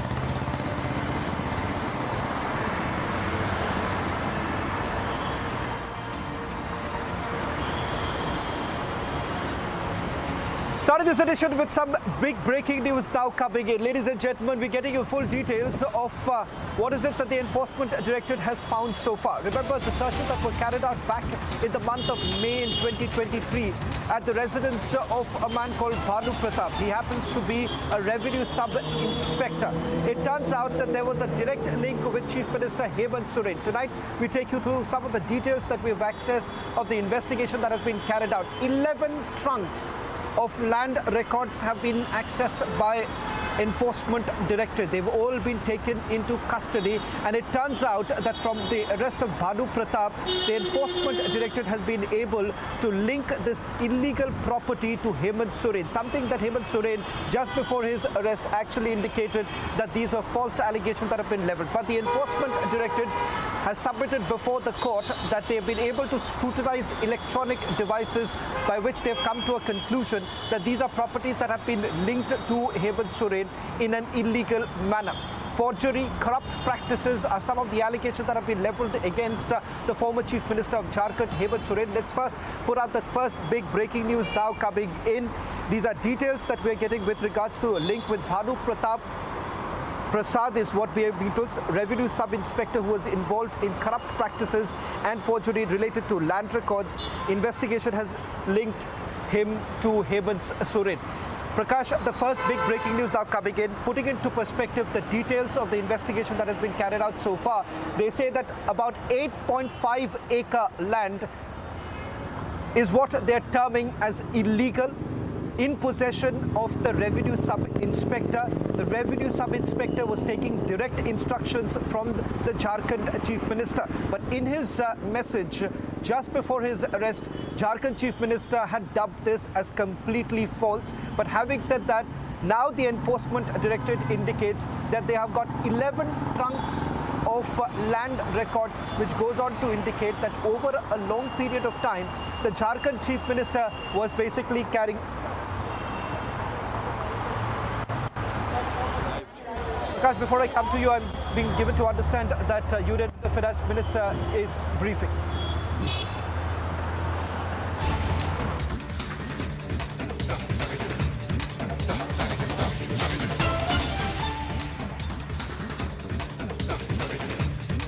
Multiplier for development, contribution towards development, इन सब में directly प्रभाव पड़ेगा. और जब एक वस्तु innovation के कारण बेनिफिट मिलता है, वो पूरे सेक्टर का तुरंत, जैसे पेमेंट सिस्टम में भारत डिजिटल पेमेंट सिस्टम ले आने के बाद आप ताकत देखिए छोटे छोटे गांव में से कितना पेमेंट्स हो रही है, रिसीट हो रही है. ये नहीं है कि उधर पैसा मिल रही है, मगर कुछ एक्टिविटी के लिए पेमेंट जा रही है. और इसके लिए भी आपने इंसेंटिव दिया है शायद. हाँ, छोटे भीम ट्रांजैक्शंस को प्रमोट करने के लिए कुछ 1400-1500 करोड़ रुपए की व्यवस्था की जी. लगातार वो 2 बार हो चुका है. I want to pick up from where you left off. You also identified DPI as a factor of production. If you combine it with all the basics that are being provided, the physical infrastructure, is India now looking to harvest its digital dividends? Undoubtedly, yes. Because now India's stack as a whole, whether some people may want it or not, at least some bricks from it, some countries need it. We are willing to extend that help. Private players in this sector are also finding newer marketplace where they can go and sell it for or make money out of it or provide that technology for one or the other exchange of goods, or it can be for whatever terms and condition which a private person would want to do. So India created public infrastructure, made it available for private parties, made it available for small, medium fellows who all want to get onto that and benefit. So Indian economy got a traction. But those who contribute now, building on the public infrastructure, are also standing to benefit because they themselves are taking that produce, which is essentially a public infrastructure foundation, and building on it. That itself is becoming a commodity for transaction. Anil sir, ये model पूरी दुनिया में कहीं नहीं है. भारत की सौगात है, क्योंकि बाहर वेस्ट में तो लोग प्राइवेट कंपनीज प्रोडक्ट बनाती हैं लोगों के लिए, उसका इस्तेमाल करते हैं. हमने एक पब्लिक प्लेटफॉर्म दिया और उसमें प्राइवेट सेक्टर को लेकर आए थे, एक नया मॉडल. और कॉमन मैन को तुरंत इससे ऊर्जा मिल गए और वो दुनिया के मार्केट उनके कंप्यूटर के द्वारा एक्सेस कर रहा है आज. मैम, मैं अब राज्यों को जो आपने इस पर हेल्प की है उस पर फोकस करना चाहता हूं। हम देख रहे हैं कि जो डेवोल्यूशन है 4 लाख करोड़ से ज्यादा का है पिछले साल से, अगर हम कंपेयर करें। साथ ही साथ आपने आध्यात्मिक स्पिरिचुअल टूरिज्म है उसको फोकस करने के लिए कहा कि आप 75,000 करोड़ रुपए अलग से देंगी, फिर आप ग्रांट्स भी बढ़ा रहे हैं, 15th कमीशन का गठन आपने कर दिया है। तो ये जो राज्यों पर आपका भरोसा है कि वो नए ग्रोथ इंजन आपने कहा ईस्ट इंडिया को आप बनाना चाहते हैं, तो कैसे राज्यों को आप साथ लेकर के चलना चाहते हैं और राज्य सरकारों के लिए आपका मैसेज क्या है? राज्य सरकार ने इस विषय में अच्छा एंथुसियाज्म दिखाए। कौन सा? ये स्टेट के लिए हम कैपिटल जो दे रहे हैं 50 साल का इंटरेस्ट फ्री स्पेशल असिस्टेंस जो बोलते हैं, उसका अच्छा उपयोग स्टेट्स ने किया है। लार्जली मोस्ट स्टेट्स ने अच्छा उपयोग किया है। इसके बावजूद भी कि एक ही साल के अंदर उस अमाउंट को पूरे के पूरे उपयोग करना है फॉर क्रिएटिंग असेट, उसमें आगे आकर के बहुत स्टेट्स बहुत ही बेनिफिट पाए और उसमें आज भी इंटरेस्ट है, इसीलिए उसको हम इस साल भी एक्सटेंड किए। उससे मैं मानती हूँ जितना केंद्र डिपार्टमेंट के द्वारा हम इन्वेस्ट कर रहे हैं उससे कम 30% स्टेट्स में भी हो रही है। आज स्टेट्स जल्दी उनके अपने लॉन्ग टर्म प्रोजेक्ट्स को कंप्लीट कर पा रहे हैं। उस एंथुसियाज्म को हमने बरकरार रखना चाहते हैं, इसीलिए इस बार भी उसमें एलोकेशन हुआ है। Minister, I want to draw your attention to, in your speech, you talked of in the societal changes, setting up a high-part committee to look at population growth, fast population growth and demographic changes. What is the thought behind it and any timeline you had? The thought behind it is we always speak, I've also said in a different context, there are 3 Ds about which we're talking: demography, democracy, and the diversity. All 3 of it are characteristically India's advantage. So now, when this advantage exists for us, are we able to long-term plan for it? Are we able to really leverage that advantage? What is the kind of consideration that we should have in our mind? How are we going to be able to next, at least in the Kartavya Kal, use that advantage for our benefit? So for this, a comprehensive understanding is required. We need to have some group taking all these considerations into their minds and sit and draft up something for the government, because it's not going to be in bits that we can attend to this, saying that it is an opportunity, we need to have some skills done here, some work done there, but it also is something on which long-term planning, which needs considered inputs. That's why we've come up. Okay. Is it to put spotlight on the demographic dividend, the window for which will probably cease in another 20 years? Yes, it is certainly aimed at that. वित्त मंत्री महोदय, अगर आप इजाजत दें तो मैं इसको जोड़ना चाहता हूं थोड़ा सा। 22 जनवरी की भगवान श्री राम की प्राण प्रतिष्ठा के साथ, उससे पहले प्रधानमंत्री ने 11 दिनों का उपवास किया, तपस्या की और देश को एक राह दिखाई। आपने सर्वस्पर्शी, सर्वसमावेशी जैसे शब्दों का प्रयोग किया। भले ही आपने इसे राम राज्य का बजट न कहा हो, लेकिन काउंटर्स जरूर दिखते हैं, वो पॉइंट्स जरूर दिखते हैं। आप सभी को समान अधिकार देना चाहती हैं, सबको एक साथ लेकर के चलना चाहती हैं। तो क्या हम ये मान सकते हैं कि ये जो केंद्र है पूरे बजट के प्रोसेस मेकिंग का, और कर्तव्य काल में लोगों के कर्तव्यों के लिए आपका क्या संदेश है? क्योंकि वो बड़ा इंपॉर्टेंट है, सभी की भूमिका होगी विकसित भारत में अपनी तरफ से अपना योगदान देने की। सही बात है, सभी का योगदान है, नहीं तो ये 2047 का मंजिल हम पहुंच नहीं पाएंगे। मगर पहुंच नहीं पाएंगे ऐसे छोड़ने का विषय नहीं है। भारत इस बार उस रास्ते पर सही चलना चाहिए, सबको ले चलना चाहिए। उसके लिए जितने भी कार्यक्रम हम करना है उसके लिए हम कटिबद्ध है।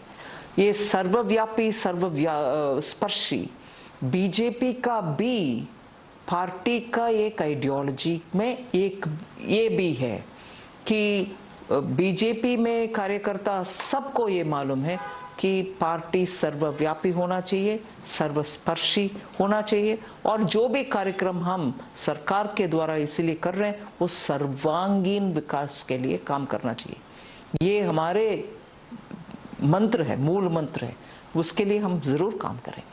वित्त मंत्री जी बहुत धन्यवाद, और इतनी अच्छी हिंदी के लिए भी बहुत धन्यवाद, और आपने पहला साक्षात्कार दिया डीडी नेटवर्क को। और अनिल जी, मैं आपका भी बहुत बहुत धन्यवाद करना चाहता हूं। तो फिलहाल इस खास साक्षात्कार, इस खास इंटरव्यू में सिर्फ इतना ही।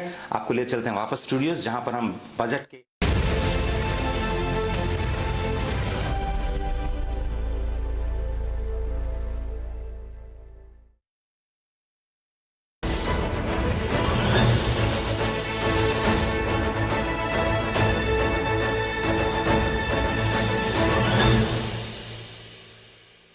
This is Republic Niva Bupa Studio, your one stop for all the breaking news updates, and I am Nikita Sahai.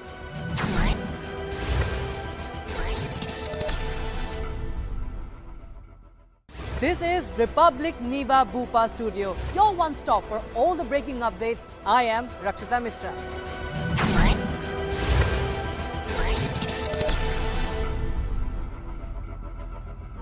This is Republic Niva Bupa Studios, your one-stop destination for all the breaking news updates, and I am Shivangi Shukla.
This is Republic Niva Bupa Studios, your one-stop destination for all the breaking news updates, and I am Shivangi Shukla.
This is Republic Niva Bupa Studio, your one stop for all the breaking news updates, and I am Nikita Sahai.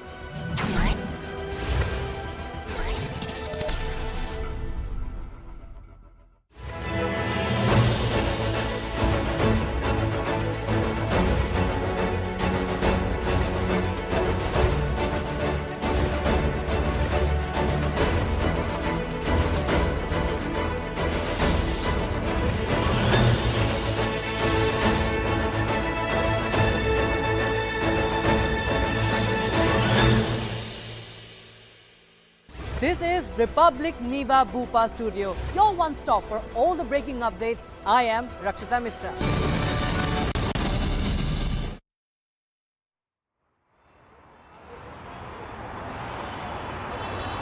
Well, going back to the story that we've been tracking very closely, on This Is Exclusive, as you get you full details of the land scam in which the former Chief Minister of Jharkhand, Hemant Soren, has been taken into custody. Ladies and gentlemen, there is a connection that has emerged between the former Chief Minister of Jharkhand, Hemant Soren, and a revenue sub-inspector named Bhanu Pratap Prasad.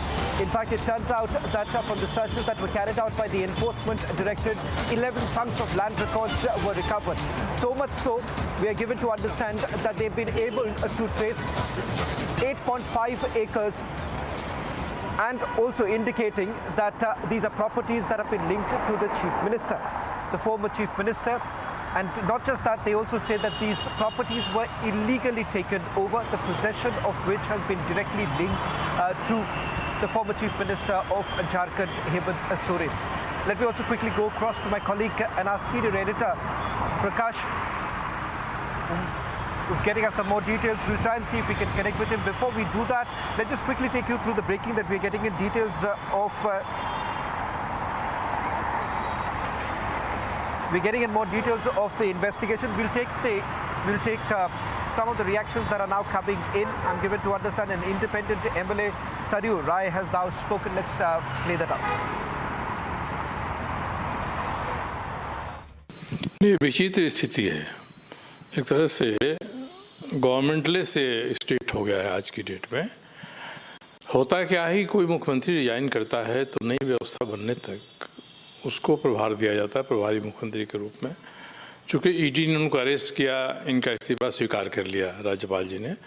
अब दो ही विकल्प थे, या तो राज्यपाल कहते कि हमको विचार करना है तो टेम्पोररीली 2 दिन 4 दिन के राष्ट्रपति शासन की अनुशंसा कर देते, नहीं तो जो विधायक आए थे चंपाई सोरेन के साथ में समर्थन लेकर, समर्थन पर्याप्त है, और न केवल पर्याप्त है बल्कि उस समूह के गठबंधन के भीतर से भी कहीं कोई दूसरी दावेदारी नहीं है, और बीजेपी जो विपक्ष है वह भी कोई दावेदारी नहीं कर रहा है। तो ऐसी स्थिति में रात में ही चंपाई सोरेन को इस्तीफा करा देना चाहिए था राज्यपाल जी को।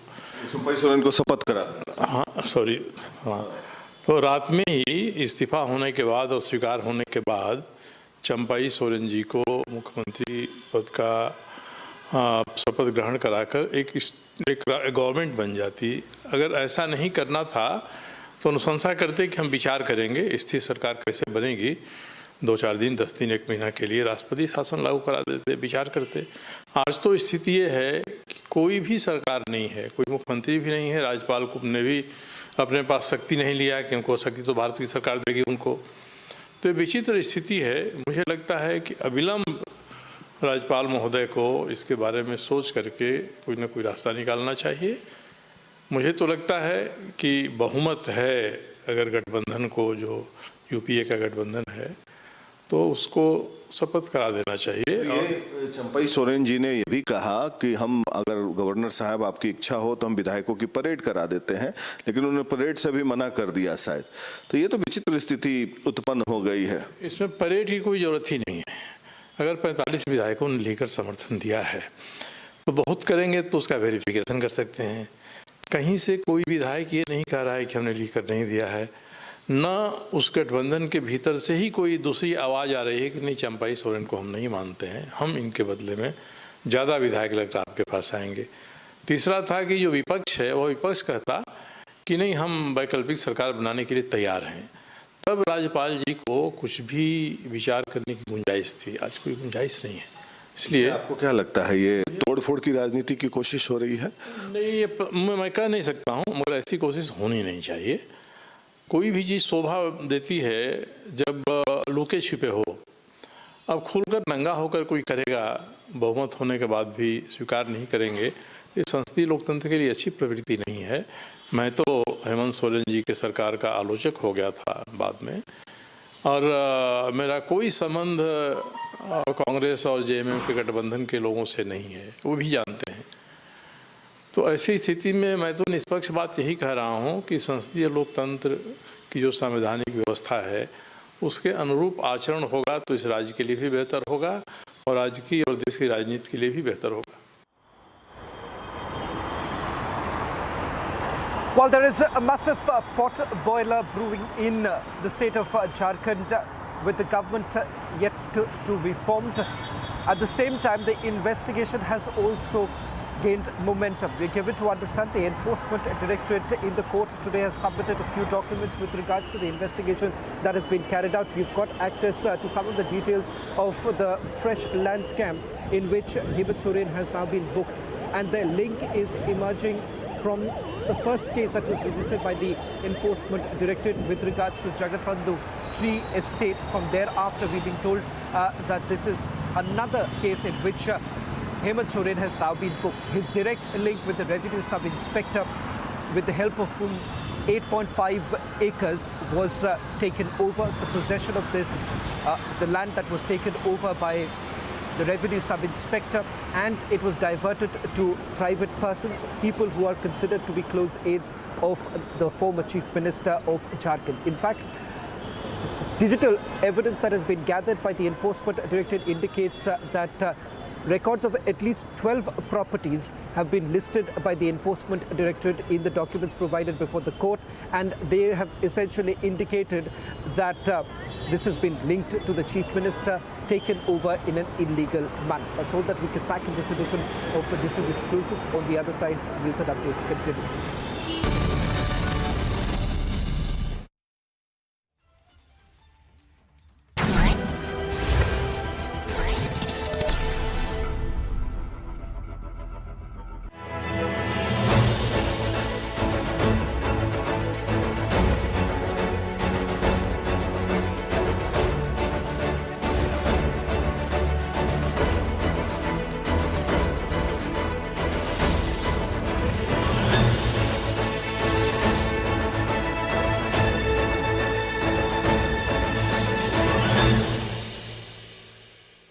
This is Republic Niva Bupa Studio, your one-stop for all the breaking news updates, and I am Nikita Sahai.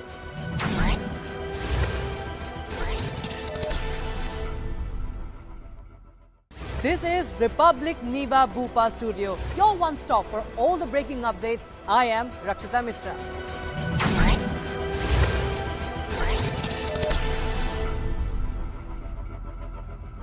This is Republic Niva Bupa Studios, your one-stop destination for all the breaking news updates, and I am Shivangi Shukla.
This is Republic Niva Bupa Studios, your one-stop destination for all the breaking news updates, and I am Shivangi Shukla.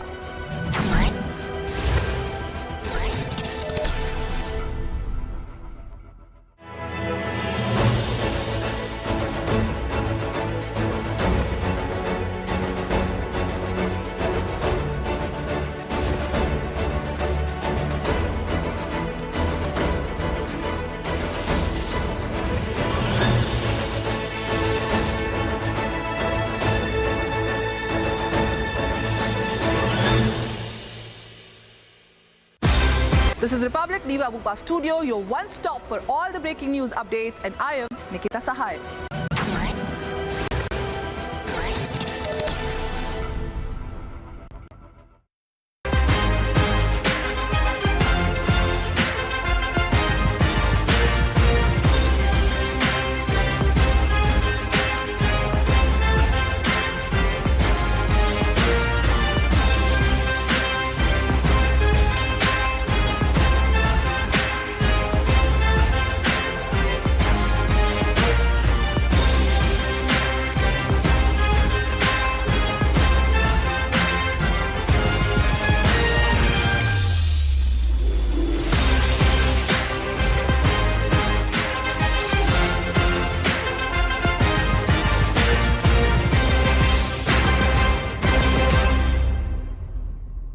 This is Republic Niva Bupa Studio, your one-stop for all the breaking news updates, and I am Nikita Sahai.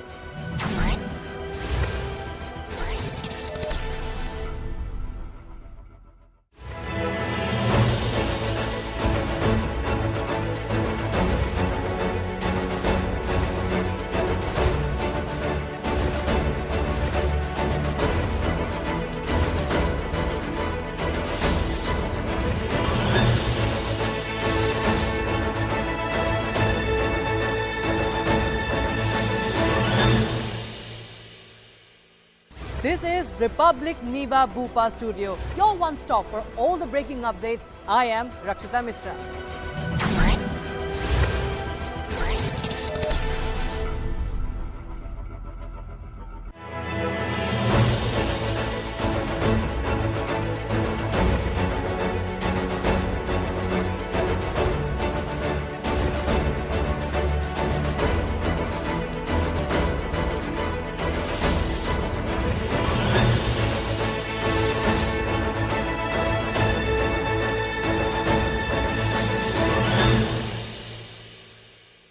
This is Republic Niva Bupa Studio, your one-stop for all the breaking news updates, and I am Nikita Sahai.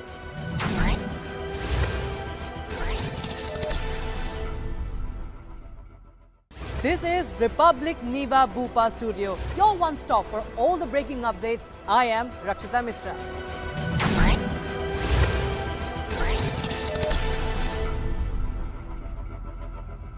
This is Republic Niva Bupa Studios, your one-stop destination for all the breaking news updates, and I am Shivangi Shukla.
Hector Palace as 13 MLAs miffed with Champai Soren go incommunicado. Others rush to resort now.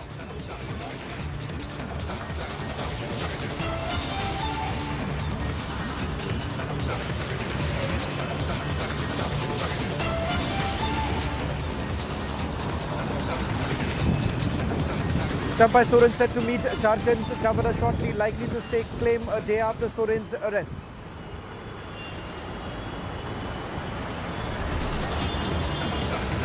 As anger mounts against India MPs over secessionist comment, Congress now tries to distance.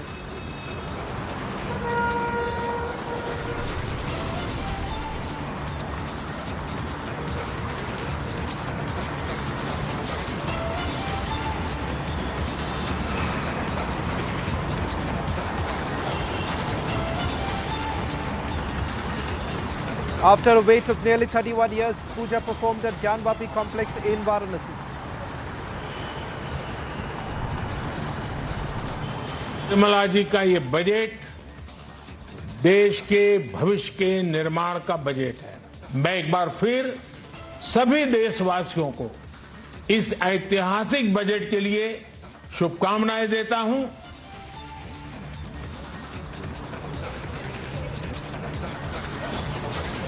Prime Minister hails interim budget, calls it a historic and inclusive budget for New India.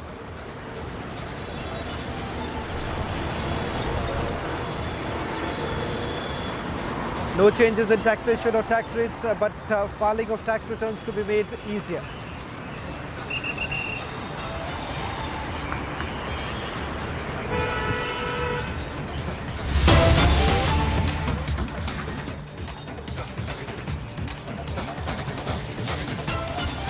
Hemant Soren has now been remanded to one-day judicial custody. PMLA court has reserved the order and is likely to pronounce the same tomorrow. Enforcement Directorate is seeking 10-day remand. This development comes a day after Soren was arrested in the mega land scam case. In fact, Chief Minister designate Champai Soren has been given time to meet the governor.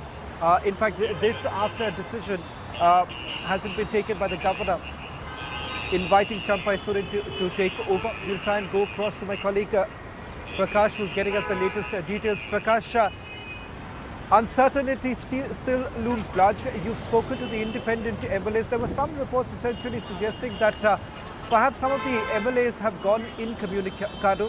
Do you essentially believe that's the case, or perhaps everyone is now perhaps keeping the cards close to their chest? Hello हाँ बिल्कुल किधर हो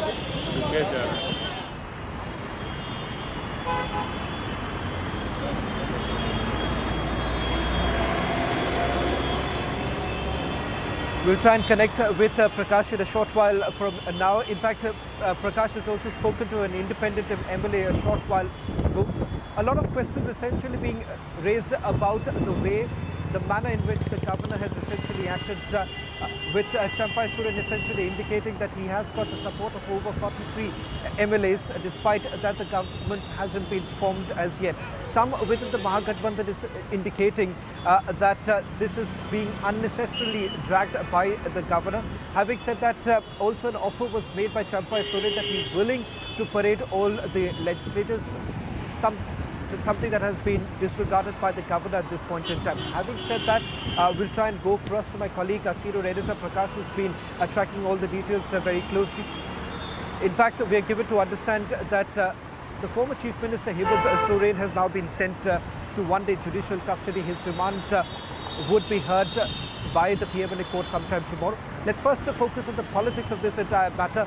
Prakash, we're given to understand that there is a lot of uncertainty. Some reports were essentially suggesting that within the camp of JMM, there are certain legislators who went incommunicado.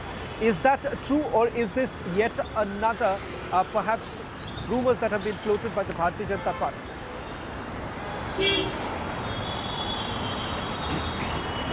Well, Saman, as far as being incommunicado is concerned, even if at all the Bharatiya Janata Party MP Nishikant Dubey is claiming that JMM has the support of 35 MLAs and the number required for majority is 41. So those MLAs should surface on the ground and pledge support to the BJP, because Jharkhand is facing a constitutional crisis. One, the JMM so far is the only party to have a stake claim to form government with the support of 47 MLAs and 43 signature of 43 MLAs have been submitted to the governor. Now, these JMM MLAs, on the other hand, pleaded for the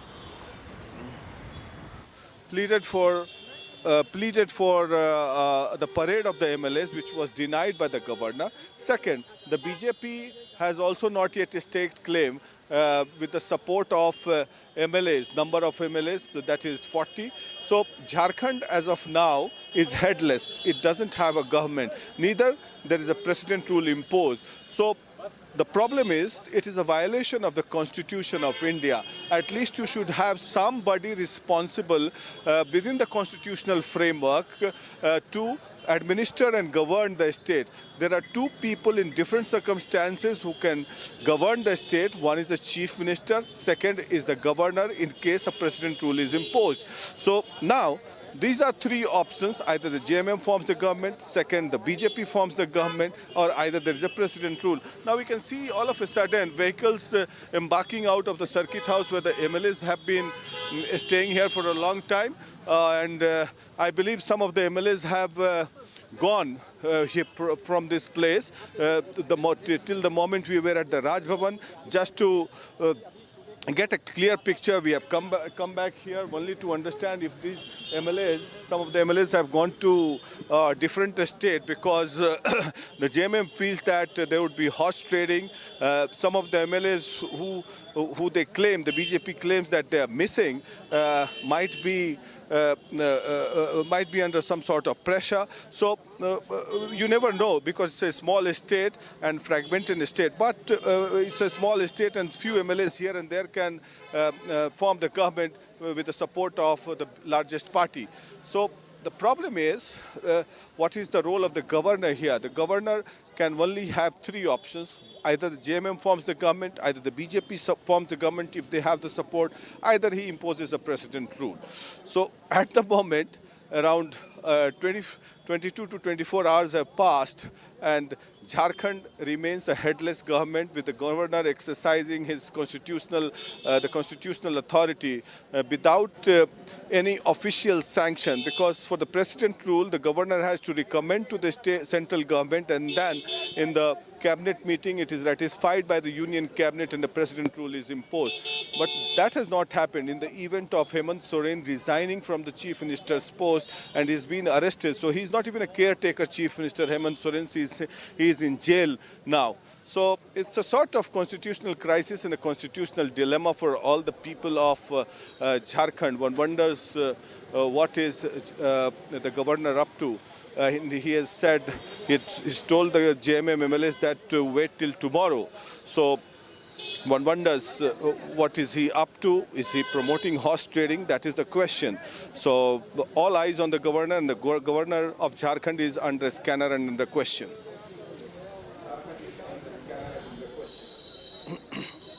Okay, Prakash, is it because there is problem with the numbers, you think? Or is it because the governor is just being cautious?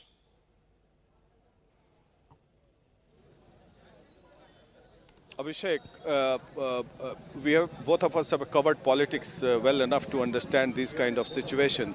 And if at all the governor had to be cautious, there was one exercise he could have done, was that the physical parade of all the MLAs inside the governor house from both the camps. If at all the JMM has the numbers, he could have paraded all the MLAs inside the governor house. Second, if the BJP has the numbers, he could have asked the BJP and the support group of splinter group, whatever the 13 MLAs that is being claimed that they are missing. They could have paraded all the MLAs in the governor house and asked them to form a government, or a precedent rule could have been imposed. So these are the three options I can see. Being cautious is one thing, and exercising his authority is the other thing. So maybe he has to be impartial in this particular case. All right, Prakash, just stay with us. In fact, Republic has accessed the Soren land scam details. Revenue Sub-Inspector Bhanu Pratap, linked to Soren Pratap, surveyed the land and passed info to the Chief Minister's office. The info from Bhanu's phone linked to CMO. Pratap also falsified land records. Let's see the remand copy that has been accessed. Republic has accessed the remand copy, which essentially shows the connections. And on that note, let's go to Shawan. He's the one accessing the documents for us. Shawan, over to you. Can it be said with the remand copy and the details in your possession that it establishes the linkages with the investigation agency wants to prove, based on which they have sought the remand? Well, absolutely, Abhishek, and something that we have been speaking about even yesterday, that this was the land scam that they've been probing for quite some time. But what's the fresh link that has emerged? I was given to understand that while they were probing the Jagatbandhu Tea Estate case, that's when they came across more evidence of a revenue sub-inspector who goes by the name of Bhanu Pratap Prasad. Now, it is given to understand that when searches were carried out at his residence, that was back in April 2023, they came across incriminating documents, 11 trunks of land records. In fact, if I'm to quote from this particular remand copy, which has been produced before the court earlier in the day, this is what the Enforcement Directorate says, and I'm quoting. They say that landed properties illegally acquired and possessed by Hemant Soren They were situated under his jurisdiction with a total area of 8.5 acres. In fact, they go on to say that Bhanu Pratap Prasad had himself conducted physical verification of the land on instruction which was passed on to him from the Chief Minister's office to the circle officer.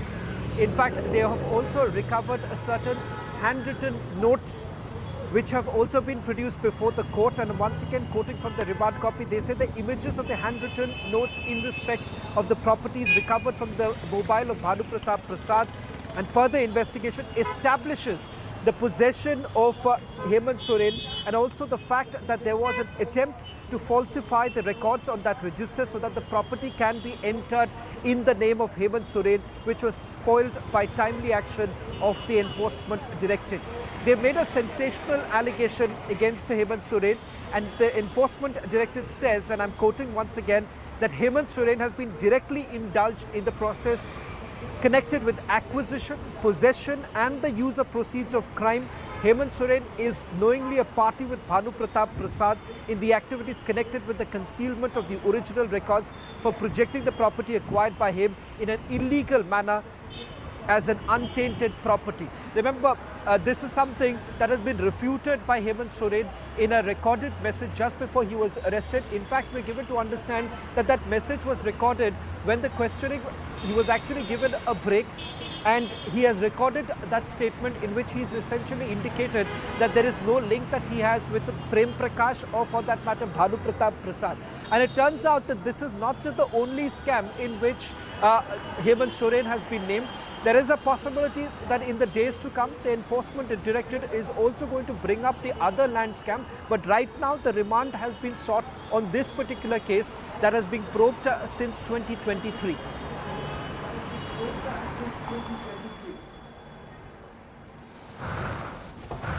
All right, thank you so much, Shawan. In fact, we are getting some live pictures, I believe, of the MLAs leaving the Raj Bhavan, and let's listen into those some of those sound bites.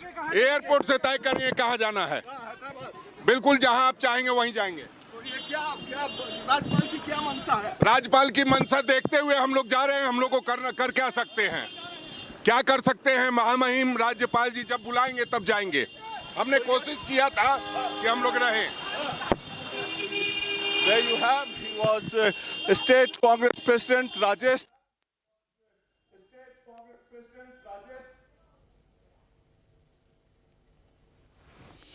All right, Prakash, there, chasing those MLAs coming out of Raj Bhavan. In fact, the Congress state president was also there. He happens to be one of the MLAs.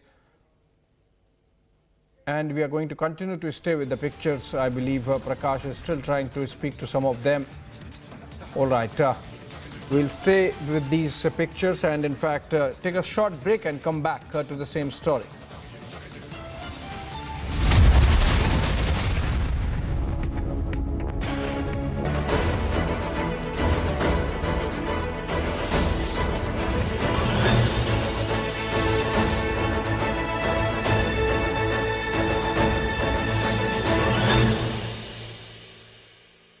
This is Republic Niva Bupa Studios, your one-stop destination for all the breaking news updates, and I am Shivangi Shukla.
This is Republic Niva Bupa Studio, your one-stop for all the breaking news updates, and I am Nikita Sahai.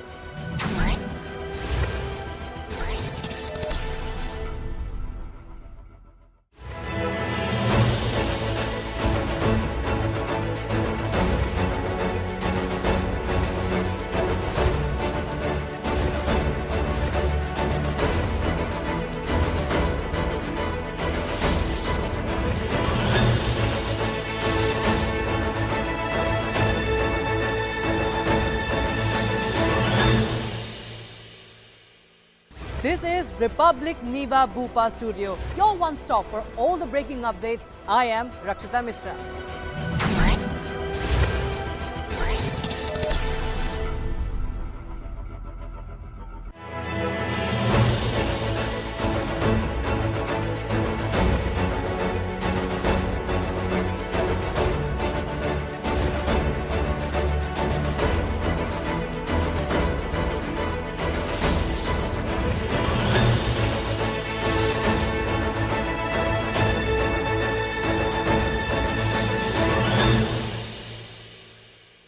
This is Republic Niva Bupa Studio, your one-stop for all the breaking news updates, and I am Nikita Sahai.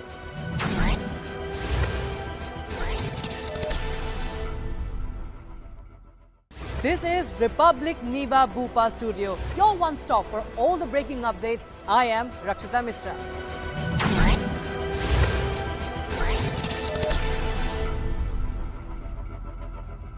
This is Republic Niva Bupa Studios, your one-stop destination for all the breaking news updates, and I am Shivangi Shukla.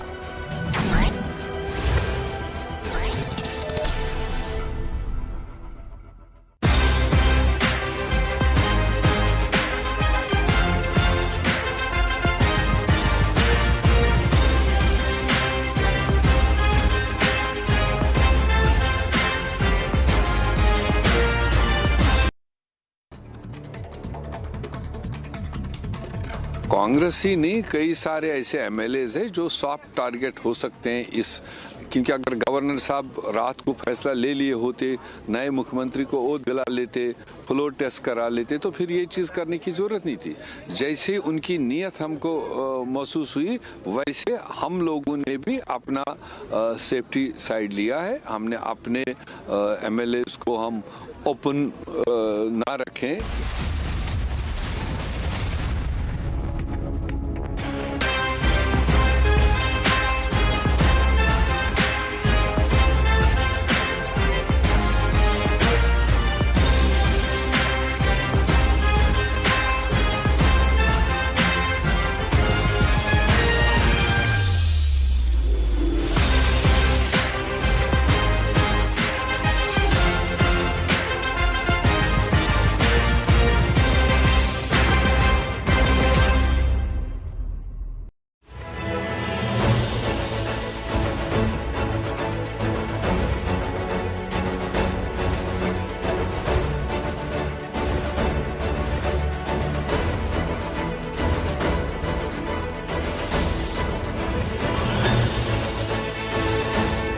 Amity has been ranked India's #1 not-for-profit private university for 11th year, with top 10 ranked institutions in management, engineering, biotech, law, mass comm, telecom, hospitality, fashion and more.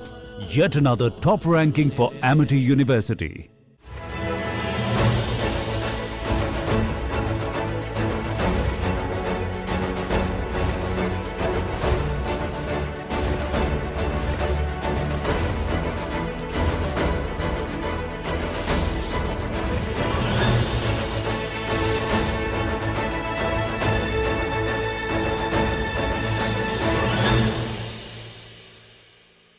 This is Republic Niva Bupa Studios, your one-stop destination for all the breaking news updates, and I am Shivangi Shukla.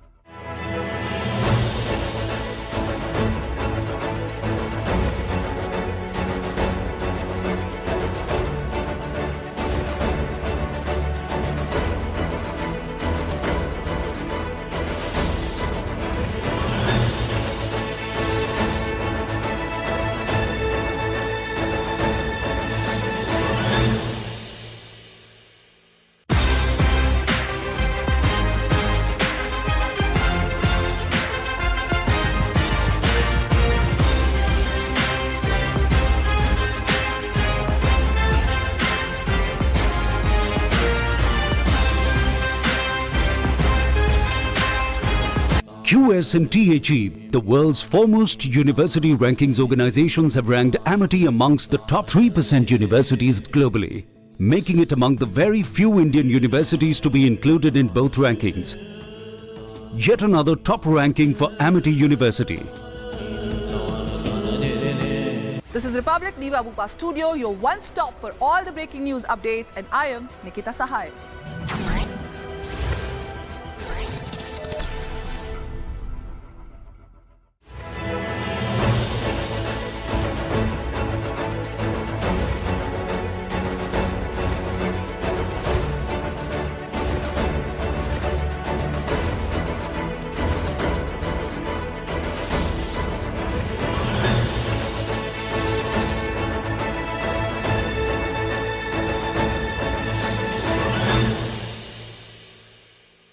This is Republic Niva Bupa Studio, your one stop for all the breaking updates. I am Rakshita Mishra.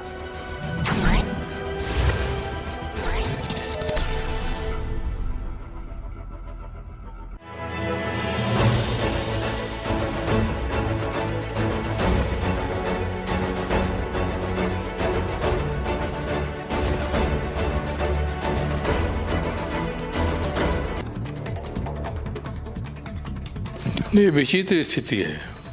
एक तरह से गवर्नमेंटलेस से state हो गया है आज की date में।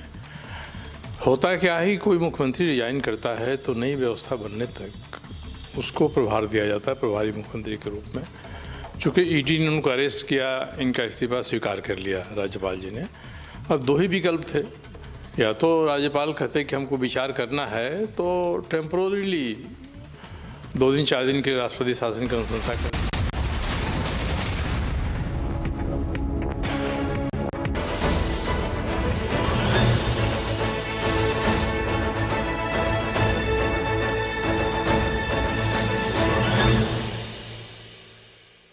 This is Republic Niva Bupa Studio, your one stop for all the breaking news updates, and I am Nikita Sahai.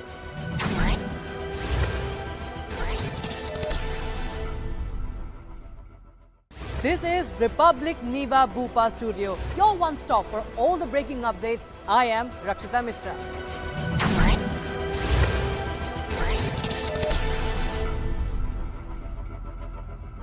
This is Republic Niva Bupa Studios, your one-stop destination for all the breaking news updates, and I am Shivangi Shukla.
This is Republic Niva Bupa Studios, your one-stop destination for all the breaking news updates, and I am Shivangi Shukla.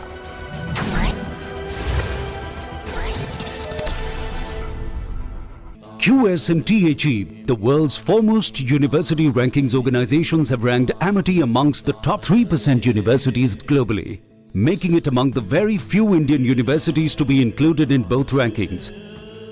Yet another top ranking for Amity University. This is Republic Niva Bupa Studio, your one stop for all the breaking news updates, and I am Nikita Sahai.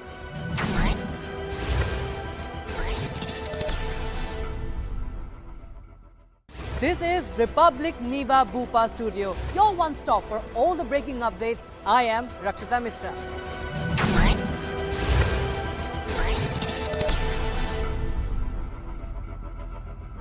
This is Republic Niva Bupa Studios, your one-stop destination for all the breaking news updates, and I am Shivangi Shukla.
This is Republic Niva Bupa Studio, your one-stop for all the breaking updates. I am Rakshita Mishra.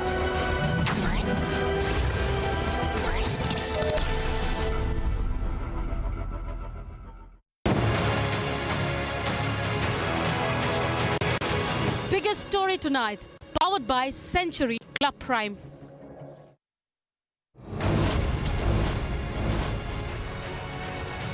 Under lens for the land scam, Hemant Soren has been sent to a day's judicial custody. The order pronouncement is likely tomorrow.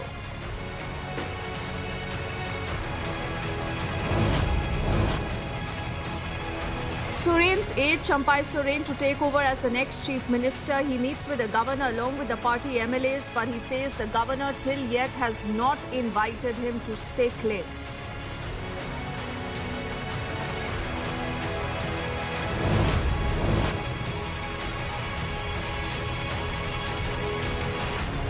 The BJP is alleging resort politics is back as multiple MLAs, miffed with Champai Soren, go incommunicado. The Mahagathbandhan says our numbers are intact. Republic scoops exclusive details of the mega land scam. Revenue sub-inspector's link to Hemant Soren also exposed.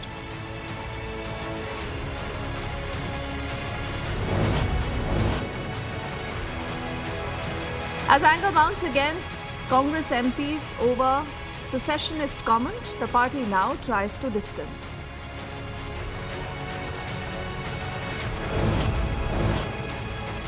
With big focus on women, poor, youth and farmers, it's a historic budget for a new India.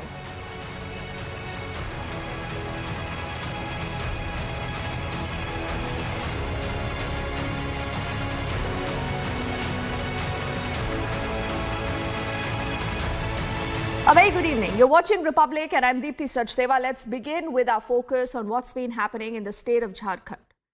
The state of Jharkhand has no chief minister. Neither has governor's rule been imposed in that state. So who really is calling the shots in that state of Jharkhand? Remember, just late last night, Hemant Soren, who apparently has been alleged to be involved in a land scam, also a mining scam, has been placed under arrest by the Enforcement Directorate.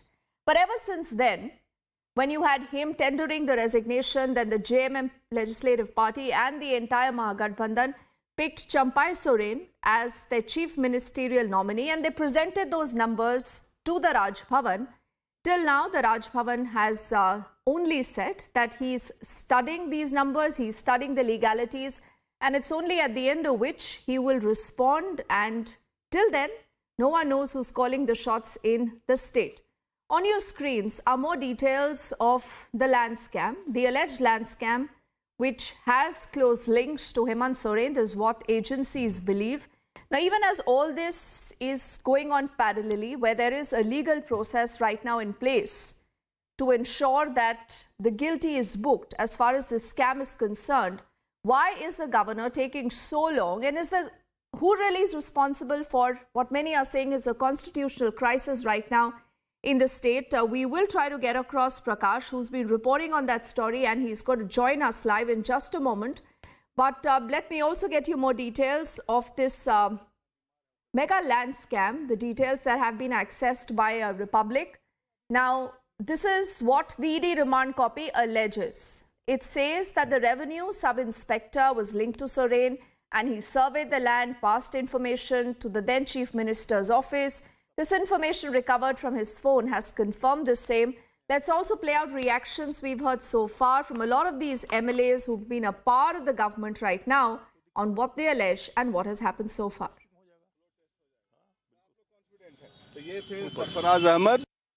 अपने तमाम विधायकों को आप लोग हैदराबाद से देखिए, जिस तरह से पूरे देश में तोड़ फोड़ और तरह तरह से तिकड़म गिराए जा रहे हैं, हमारे विधायक एकजुट है माननीय मुख्यमंत्री जी के साथ। उन्होंने खुद अपनी जबान से बार बार यही बात कही है कि हम एक साथ हैं, उनके साथ पूरा कार्यकाल पूरा करेंगे 5 साल का, सब कह रहे हैं। लेकिन ये जो भाजपा अपना मीटिंग कॉल कर रही है, देर कर रही है, तो आखिर उनकी मंशा क्या है, ये समझ में नहीं आता। सब पर बहुत भरोसा है। आपको अपने विधायकों में भरोसा है? पूरा भरोसा है। विधायकगण खुद ही अपनी सुरक्षा चाहते हैं जी। हमारे पास 44 तो अभी है, फिलहाल उन साथ में घूम रहे हैं सब लोग। मैडम, सीता सोरेन लगातार नाराज बताई जा रही है। इस पर मैं कोई कमेंट नहीं कर सकती। नाराज बताई जा रही है, इस पर मैं कोई कमेंट नहीं कर सकती। क्या एकजुट है झारखंड? सारे विधायक एकजुट हैं। आज तो वीडियो भी जारी कर दिया गया है सबका, एक साथ सब खड़े हैं और माननीय गवर्नर के यहाँ जाने के लिए सब तैयार खड़े थे, लेकिन सिर्फ 5 लोगों को वहाँ जाने की अनुमति मिली। वो 5 गए माननीय चंपई सोरेन जी के नेतृत्व में और वहाँ बात किए तो उन्हें कहा गया कि आप लोगों को बुलाएंगे, लेकिन कब बुलाएंगे ऐसा ये नहीं कहा गया। संशय कहाँ है? जब बोला गया बुलाया जाएगा तो संशय ये है कि ये देरी क्यों, आखिर कारण क्या है? कहीं 5 बजे सुबह में शपथ ग्रहण हो जाता है, कहीं 5 घंटे के अंदर हो जाता है, 22 घंटे बाद बुलाया भी गया तो फिर वापस भेज दिया गया, और कब बुलाया जाएगा इसका भी कोई टाइम नहीं दिया गया। इसीलिए सबके मन में संशय है। ये सिर्फ हमारी पार्टी के मन में नहीं बल्कि पूरे देश के मन में संशय है कि आखिर क्यों इस तरह से डिले किया जा रहा है। मैम, हेमंत जी को न्यायिक हिरासत में भेजा गया, क्या कहेंगे इस पर? ये बहुत ही दुखद है। आज झारखंड के लिए आप देखेंगे हमारे कार्यकर्ता और पूरे झारखंड की जनता बहुत दुखी है। कितनों के घर में तो चूल्हा तक नहीं जला होगा और सब लोग रो रहे हैं कि एक इतने लोकप्रिय नेता जिन्होंने जंगल में, पहाड़ में, दुर्गम इलाकों में जाकर लोगों के लिए काम किया, सरकार आपके द्वार कार्यक्रम के माध्यम से सरकारी योजनाओं को लोगों तक पहुंचाया, लड़कियों के लिए सावित्रीबाई फुले किशोरी समृद्धि योजना, पलाश प्राण ट्रैफिकिंग की समस्या को खत्म करने के लिए लॉन्च किया और सबके लिए महिलाओं के लिए सुरक्षित विधायक रहेंगे, आपके एकजुट रहेंगे, संभावना लगती है कि वहाँ पे कोई पहुँच बीजेपी की नहीं? हमारे विधायक जहाँ भी रहेंगे बिल्कुल एकजुट रहेंगे, उन्होंने बार आश्वासन दिया है। फिर रांची में क्या डर? जी कोई डर तो नहीं है, बस ऐसे ही टाइम पास। जी मैम, चार्टर प्लेन से जाने की तैयारी है, आप खुद ही पता कर लीजिएगा। मैम, आखिरी में केंद्र के बारे में क्या कहना चाहेंगे? केंद्र के बारे में अभी तो फिलहाल सब कुछ माननीय गवर्नर के ऊपर है। राज्यपाल महोदय जल्द से जल्द समय दे दे, निर्धारित कर दे, ताकि हमारे विधायक दल के नेता माननीय चंपई सोरेन जी, क्योंकि बात तो जहाँ थी वहीं अटकी हुई जी, है। हमें उम्मीद तो पूरी है लेकिन संशय भी है, दोनों साथ साथ है। रांची में ही है, ये आप लोग पता कर लीजिएगा प्लीज़, इस पर मैं अभी तत्काल कुछ नहीं बोलना चाहती। आप लोगों की कोई गुहार राज्यपाल से? यही गुहार है कि हमें पता है कि आप लोकतंत्र की रक्षा करेंगे, उसका सम्मान करते हैं, और यही गुहार है कि जल्द से जल्द हमारे इस राज्य को, जो कि अभी अनाथ है, उसको सनाथ कर दे और हमारे पार्टी के बहुत ही सीनियर और अनुभवी गिनती तो आपने सुना दी ना विधायकों की, अपने 43 बिल्कुल गिनती भी सुना दी। वहाँ समर्थन पत्र में सिग्नेचर भी था, वो तमाम 3 बस में भर के वहाँ खड़े भी थे। आज भी सभी लोग एकजुट होकर खड़े हो गए।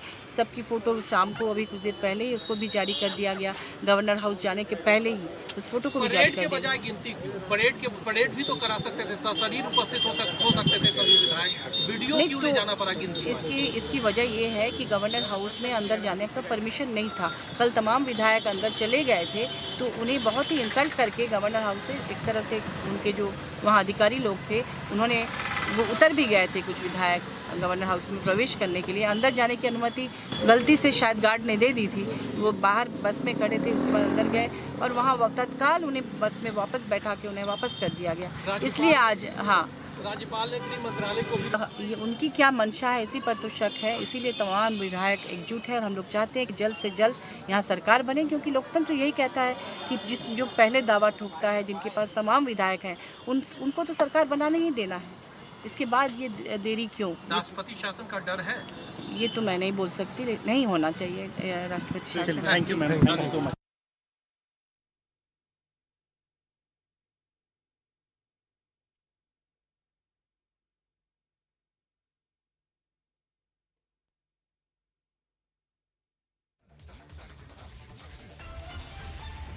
So you just heard from Mahua Maji, who's the JMM member of parliament, and she also reiterates that we are concerned. Why is the governor taking so long to ensure that there is a next government in place? Do remember, these are allegations now that have been raised not just by the Congress, the JMM, the RJD, but even parties like the Samajwadi Party now have tweeted and said, why is the governor silent about what's going on in the state? The BJP, in the meantime, has hit out at the India alliance, and they say, because you're corrupt, you need to face the action of the law. बेचा गया 7 करोड़ में। आप समझते ही हैं कि इसमें क्या क्या हुआ होगा।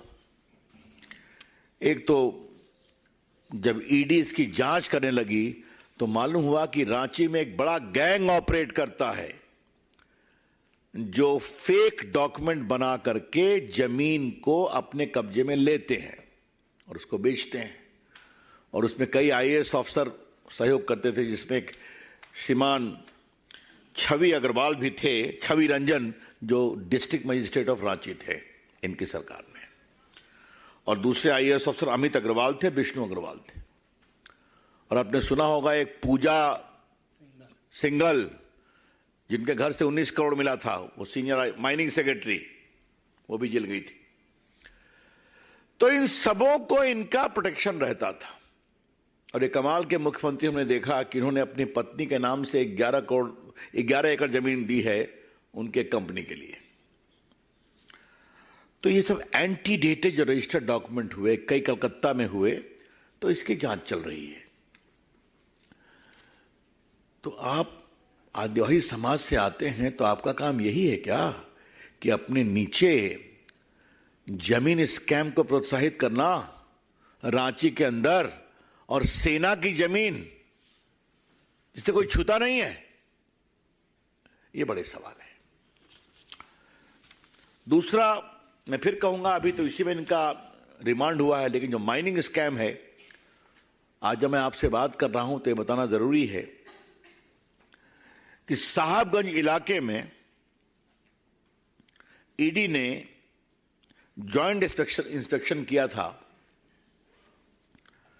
4,952 केस ऑफ इलीगल माइनिंग पिछले 3 साल में आया है, यानी श्रीमान हेमंत सोरेन के मुख्यमंत्री काल में आया है।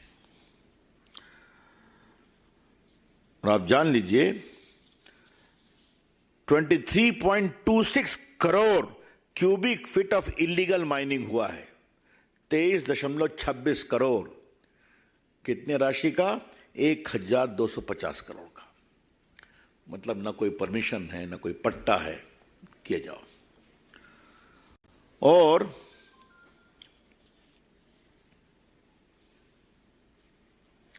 आपको मालूम है कि इन्होंने रांची में 88 डेसिबल जमीन अपने नाम अलॉट कर दी थी माइनिंग के, अंगराहा ब्लॉक में रांची में। ये श्रीमान हेमंत सोरेन ने खुद अलॉट किया था।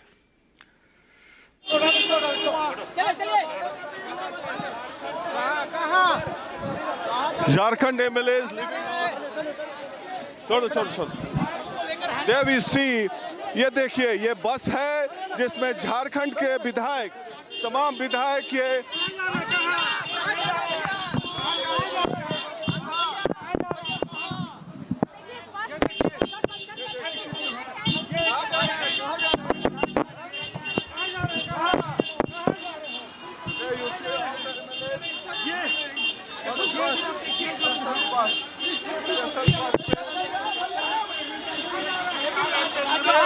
आपको बताएंगे, मालूम चला फ्लाइट कहीं और रोक दिया।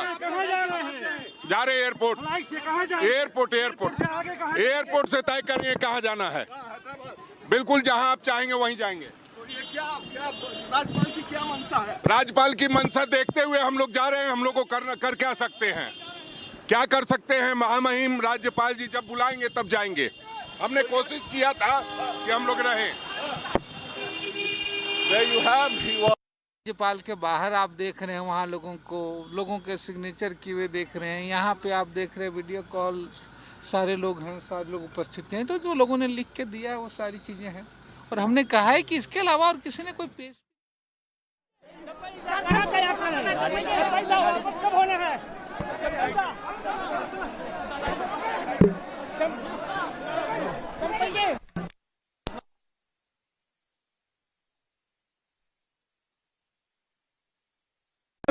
किया जाए। राज्य की स्थिति को बद से बदतर बनाने का प्रयास किया जा रहा है और हम लोग नहीं चाहते कि कोई इस तरह की बात हो। इसलिए हम लोगों ने ये तय किया है कि हम लोग अपने विधायकों को बाहर ले जाएं।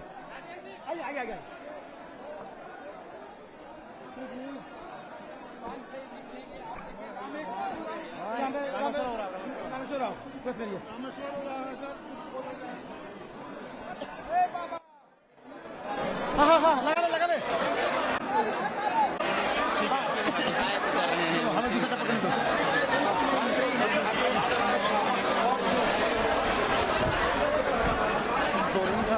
यही तो है।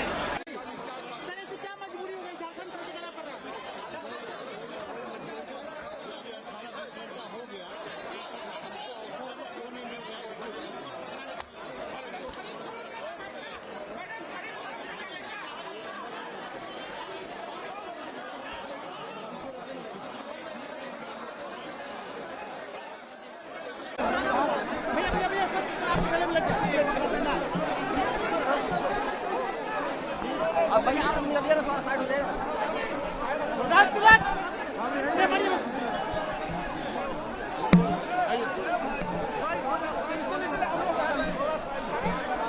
सर क्यों जाना पड़ा?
हम लोग कहीं नहीं जा रहे हैं, यहीं रह रहे हैं, आ रहे हैं। अभी तो आपको बाइट देंगे फुर्सत से।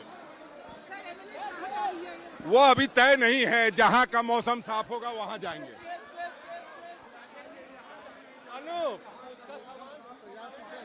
पीछे चलिए।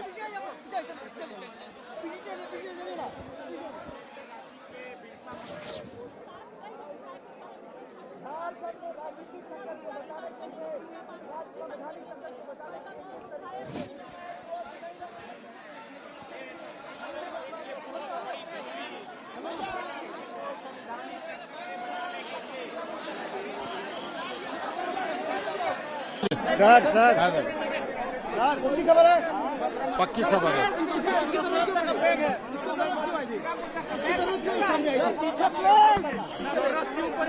जरूरत क्यों पड़ी? रुकिए भैया, पीछे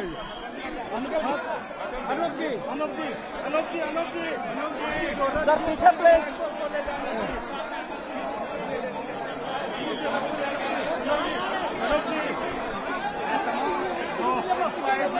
सर पीछे प्लीज।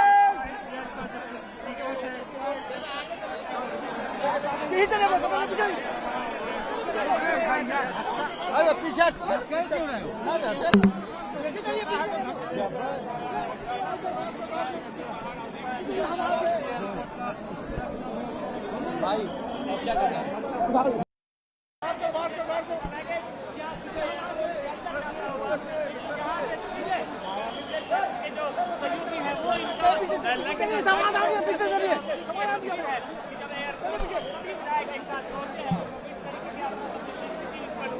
सभी विधायकों को यहाँ से हैदराबाद शिफ्ट किया जा रहा है और हैदराबाद शिफ्ट किए जाने से पहले की ये तस्वीर है कि सभी विधायक सर्विस से एक बस में सवार होकर आए हैं और उसके बाद एयरपोर्ट में दो तस्वीर है। हालांकि कुछ विधायकों ने मीडिया से बात करते हुए विजुअल दिखाना यार।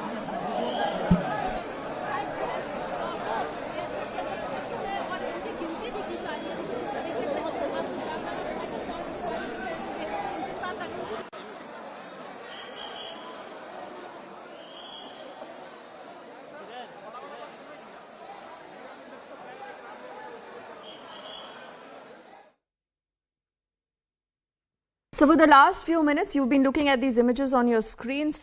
This is coming in from the news agency ANI, and apparently this is again a testimony to the fact that all is not well when it comes to the state of Jharkhand. And Prakash, we've been discussing about the various options right now before the JMM, the Congress, the RJD combined. Are they now packing all their MLAs to ensure that there is no horse trading? Where are they headed, Prakash?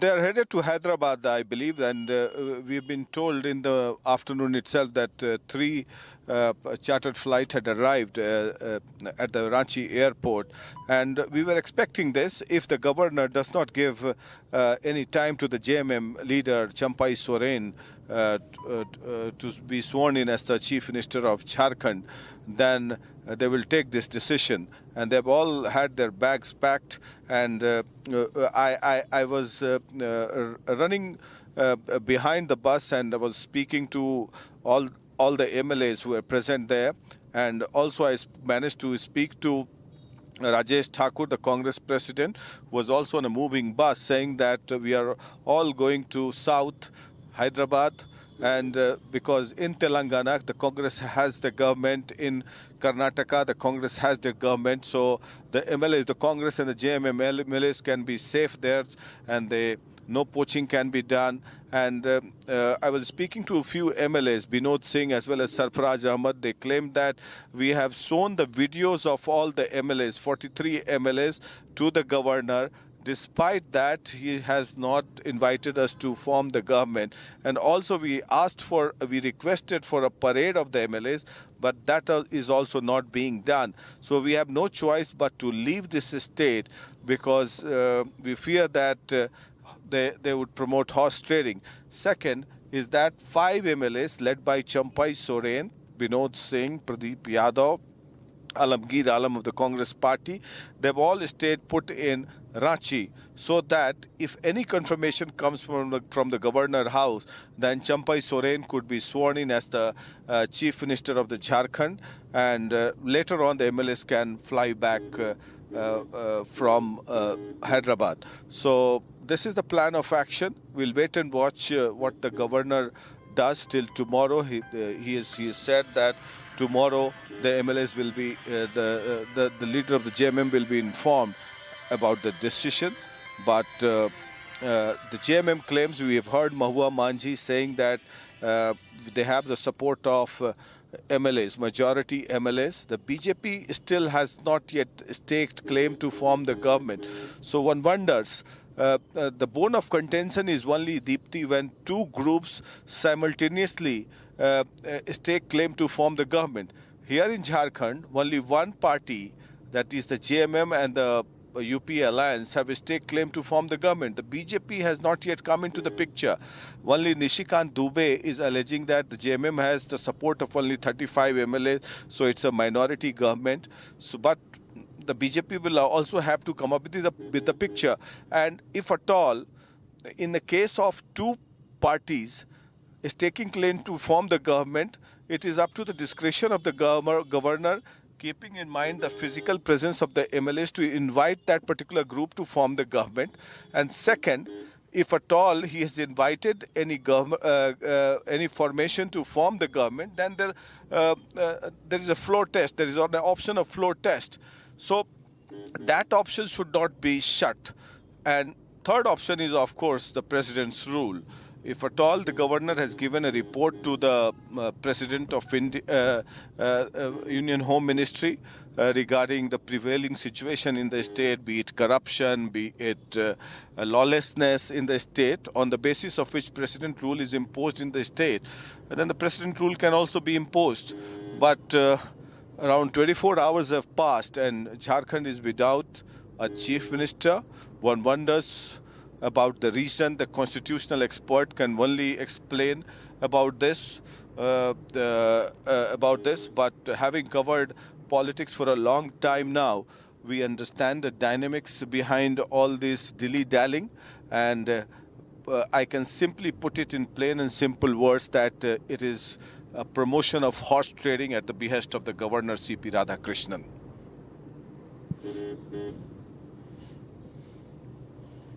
Happening, Prakash, because just one look at the numbers will tell you that the ruling alliance there had 48 and the opposition, that is the NDA alliance, has 32. So they clearly need at least 10 more MLAs to be in the race. But at a point like this, where the governor has been apprised by this coalition that they have a majority of 43 MLAs, remember the majority mark is 41 here.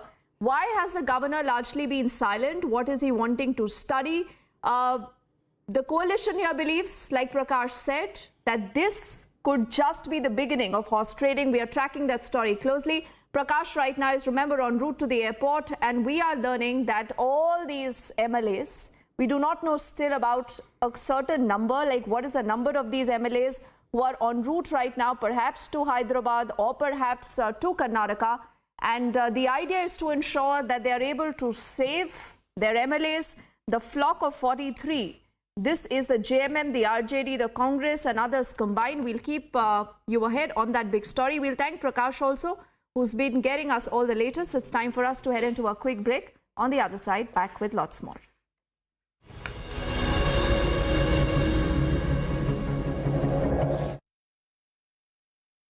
Amity has been ranked India's #1 not-for-profit private university for 11th year, with top 10 ranked institutions in management, engineering, biotech, law, masscom, telecom, hospitality, fashion and more.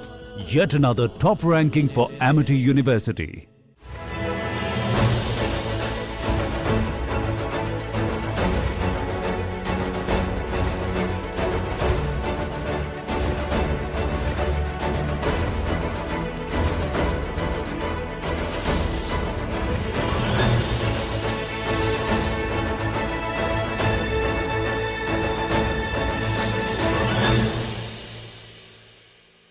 This is Republic Niva Bupa Studios, your one-stop destination for all the breaking news updates, and I am Shivangi Shukla.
This is Republic Niva Bupa Studio, your one-stop for all the breaking news updates, and I am Nikita Sahai.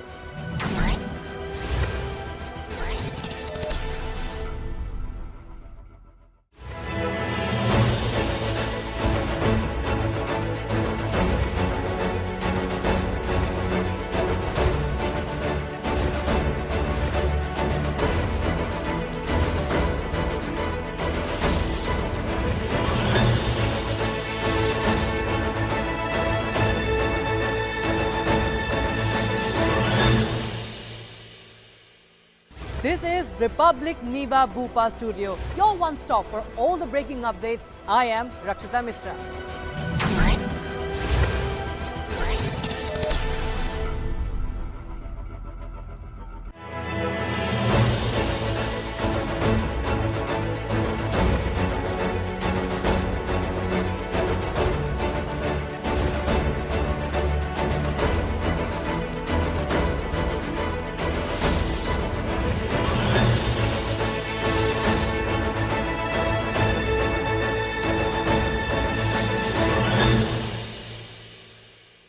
This is Republic Niva Bhupa Studio, your one stop for all the breaking news updates, and I am Nikita Sahai.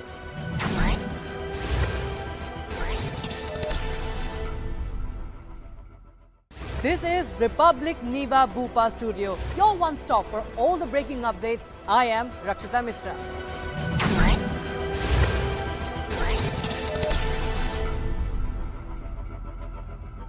This is Republic Niva Bhupa Studios, your one-stop destination for all the breaking news updates, and I am Shivangi Shukla.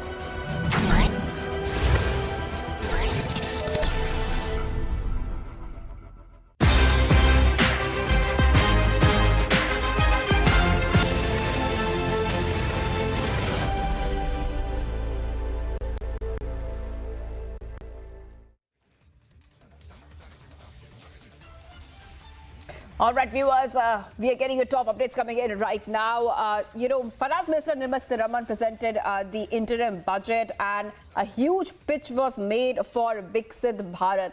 We'll get to all the highlights of the interim budget in this show, but first the headlines we are tracking right now.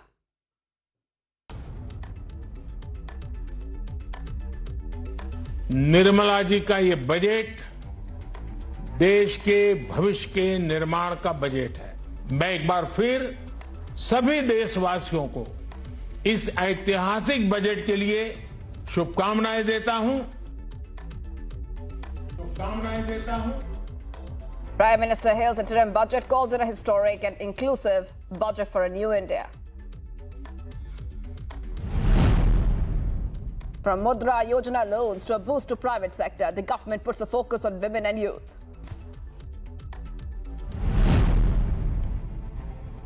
No changes in the taxation or tax rates, but filing of tax returns to be made easier.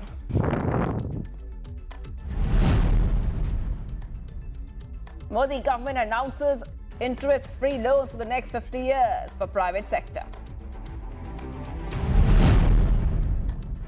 And stand by for the exclusive interviews with top union ministers in a short while from now.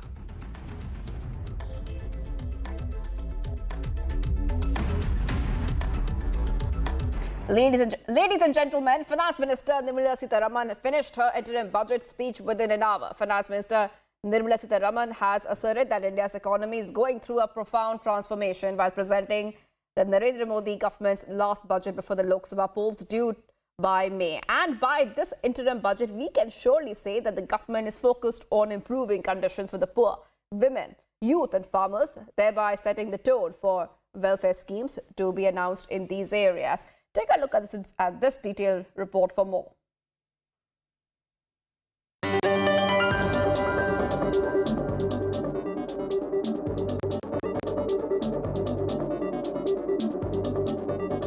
A comprehensive, non-populist budget announced just 3 months away from polls. When our government, under the visionary and dynamic leadership of Honorable Prime Minister Shri Narendra Modi, assumed office in 2014, the country was facing enormous challenges. With Sabka Saath, Sabka Vikas as its mantra, the government overcame those challenges in right earnest. Structural reforms were undertaken. Pro-people programs were formulated and implemented promptly. With no chance in income tax rates and slabs, the Modi government has opted for a fiscally prudent interim budget. Over the last 10 years, the direct tax collections have more than trebled and the return filers swelled 2.4 times. I would like to assure the taxpayers that their contributions have been used wisely for the development of the country, the government has reduced and rationalized tax rates. Under the new tax scheme, there is now no tax liability for taxpayers with income up to 7 lakh rupees, up from 2.2 lakh rupees in the financial year 2013-14. The Prime Minister hailed the budget and said India is in a sweet spot.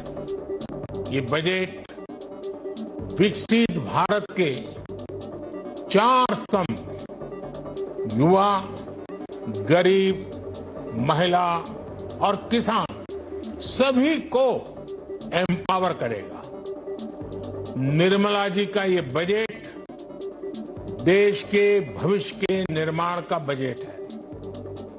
इस budget में 2047 के विकसित भारत की नींव को मजबूत करने की गारंटी है।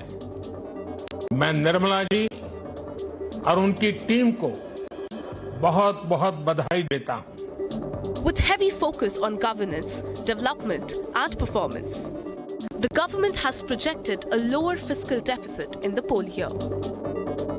Capital expenditure is also projected to be lower this year. A new housing scheme will be introduced for the middle class. The government plans to set up 5 integrated aqua parks. With 3 major railway corridor programs in the pipeline, Namo Bharat trains will be extended to more cities. Government plans to provide long-term interest-free loans for tourism development. With this budget, experts say India's future looks bright and steady. Bureau Report, Republic TV.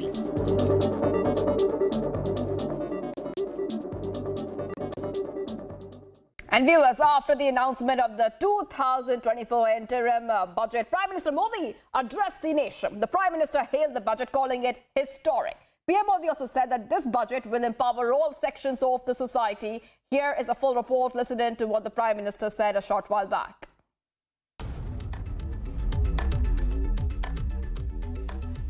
इस budget में continuity का confidence है। ये budget विकसित भारत के 4 स्तंभ युवा, गरीब, महिला और किसान सभी को एम्पावर करेगा। निर्मला जी का ये बजट देश के भविष्य के निर्माण का बजट है। इस बजट में 2047 के विकसित भारत की नींव को मजबूत करने की गारंटी है। मैं निर्मला जी और उनकी टीम को बहुत-बहुत बधाई देता हूं। साथियों, इस बजट में युवा भारत की युवा आकांक्षाओं का, भारत की यंग एस्पिरेशंस का प्रतिबिंब है। बजट में 2 महत्वपूर्ण निर्णय लिए गए हैं। रिसर्च और इनोवेशन पर 1 लाख करोड़ रुपए का फंड बनाने की घोषणा की गई है।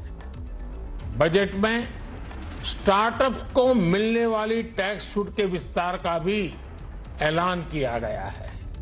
साथियों, इस बजट में फिस्कल डेफिसिट को नियंत्रण में रखते हुए कैपिटल एक्सपेंडिचर को 11,11,111 करोड़ रुपए की ऐतिहासिक ऊंचाई दी गई है।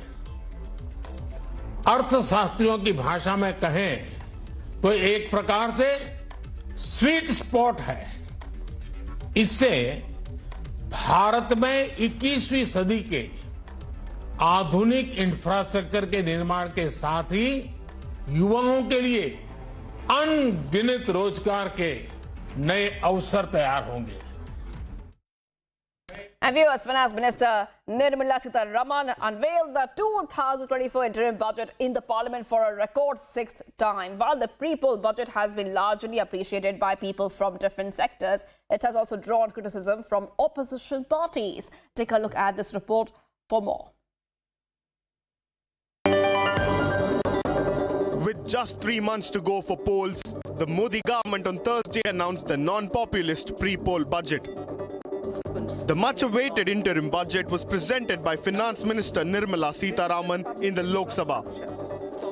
As BJP called it a stepping stone towards a developed India, इस इंटरिम बजट के कारण ही जो भी इंडिकेशन इस बजट से मिले हैं कि हमारी इकॉनमी जो आज दुनिया की टाइप 5 कंट्रीज में है उसकी साइज बढ़कर 2027 तक मोर देन $5 ट्रिलियन जाएगी और 2030 आते आते मोर देन $7 ट्रिलियन तक।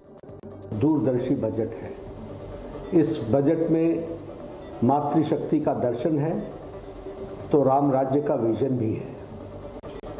इस बजट में विकसित भारत का संकल्प है तो आत्मनिर्भर भारत का लक्ष्य भी है। यह बजट गरीब कल्याण, किसान का उत्थान, मातृशक्ति का सम्मान और नौजवानों की मुस्कान समाहित है। the opposition was quick to term the budget a jumla, adding that there is nothing in the budget for the Aam Aadmi. ये गरीबों की रोजाना खर्चा करने की ताकत बढ़ाने की बजट है ये क्या? तो ये बजट से आम चुनाव जो होने वाला है इस साल, ये आम चुनाव में आम लोगों को लुभाने की बजट है और कुछ नहीं है। I think the budget was extremely disappointing because the two major issues of this country today, one being inflation and the other being a complete lack of jobs in the country, I think that was not mentioned in the budget. Meanwhile, the India Inc. hailed the budget as being fiscally prudent. Capex up, fiscal deficit down.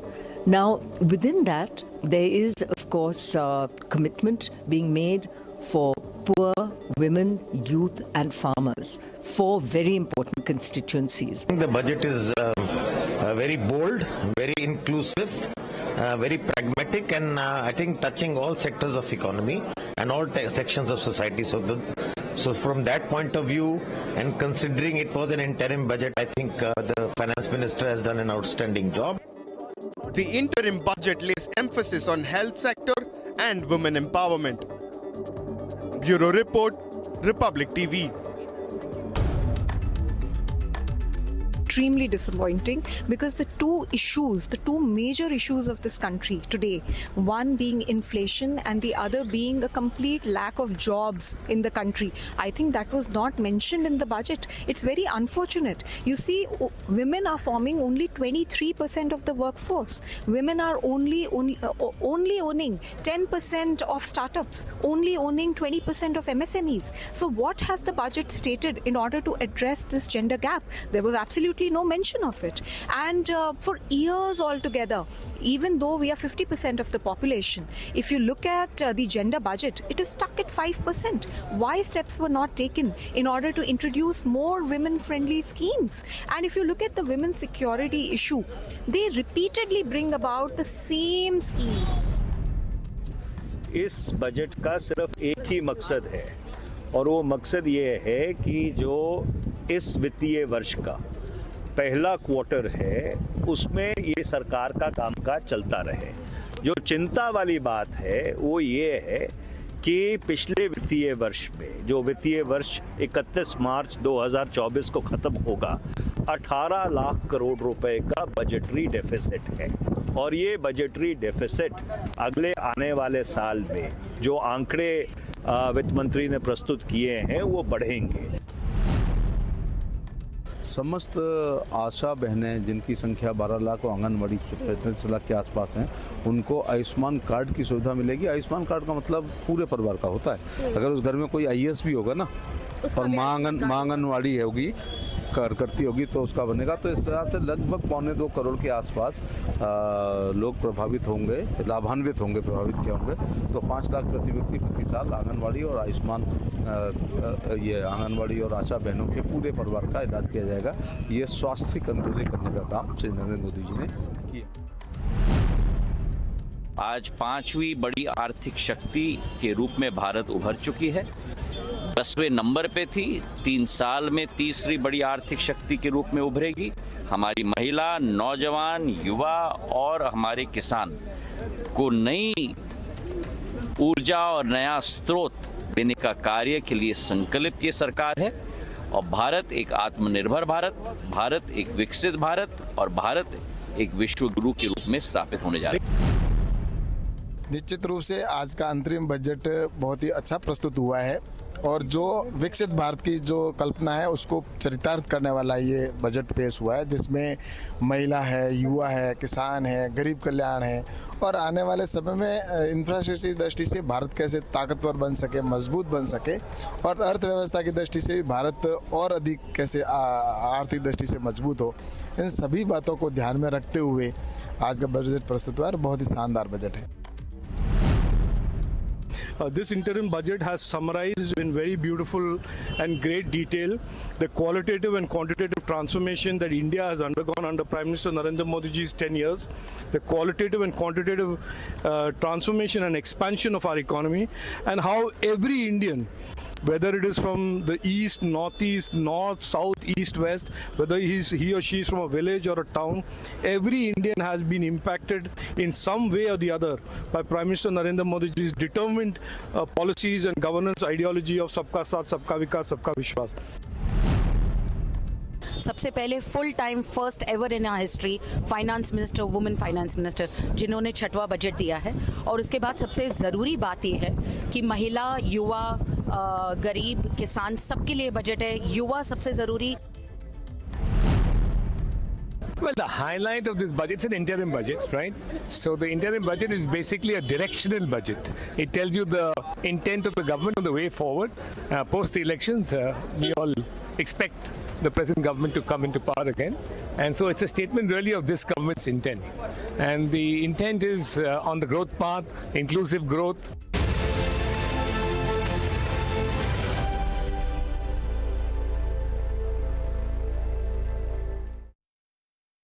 Amity has been ranked India's #1 not-for-profit private university for 11th year, with top 10 ranked institutions in management, engineering, biotech, law, mass comm, telecom, hospitality, fashion and more.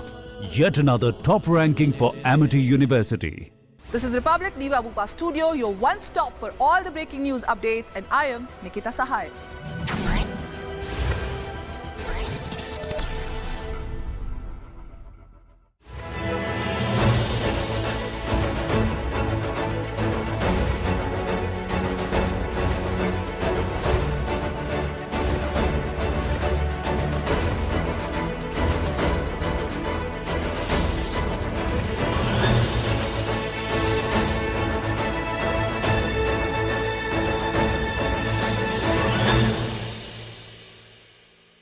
This is Republic Niva Bupa Studio, your one stop for all the breaking updates. I am Rakshita Mishra.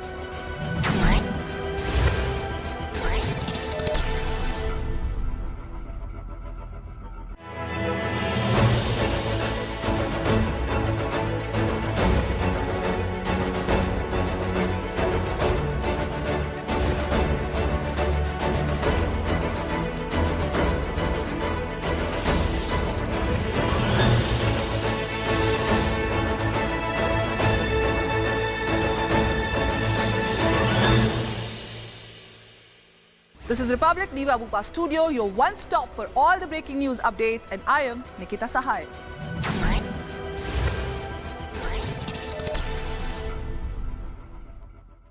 This is Republic Niva Bupa Studio, your one-stop for all the breaking updates. I am Rakshita Mishra.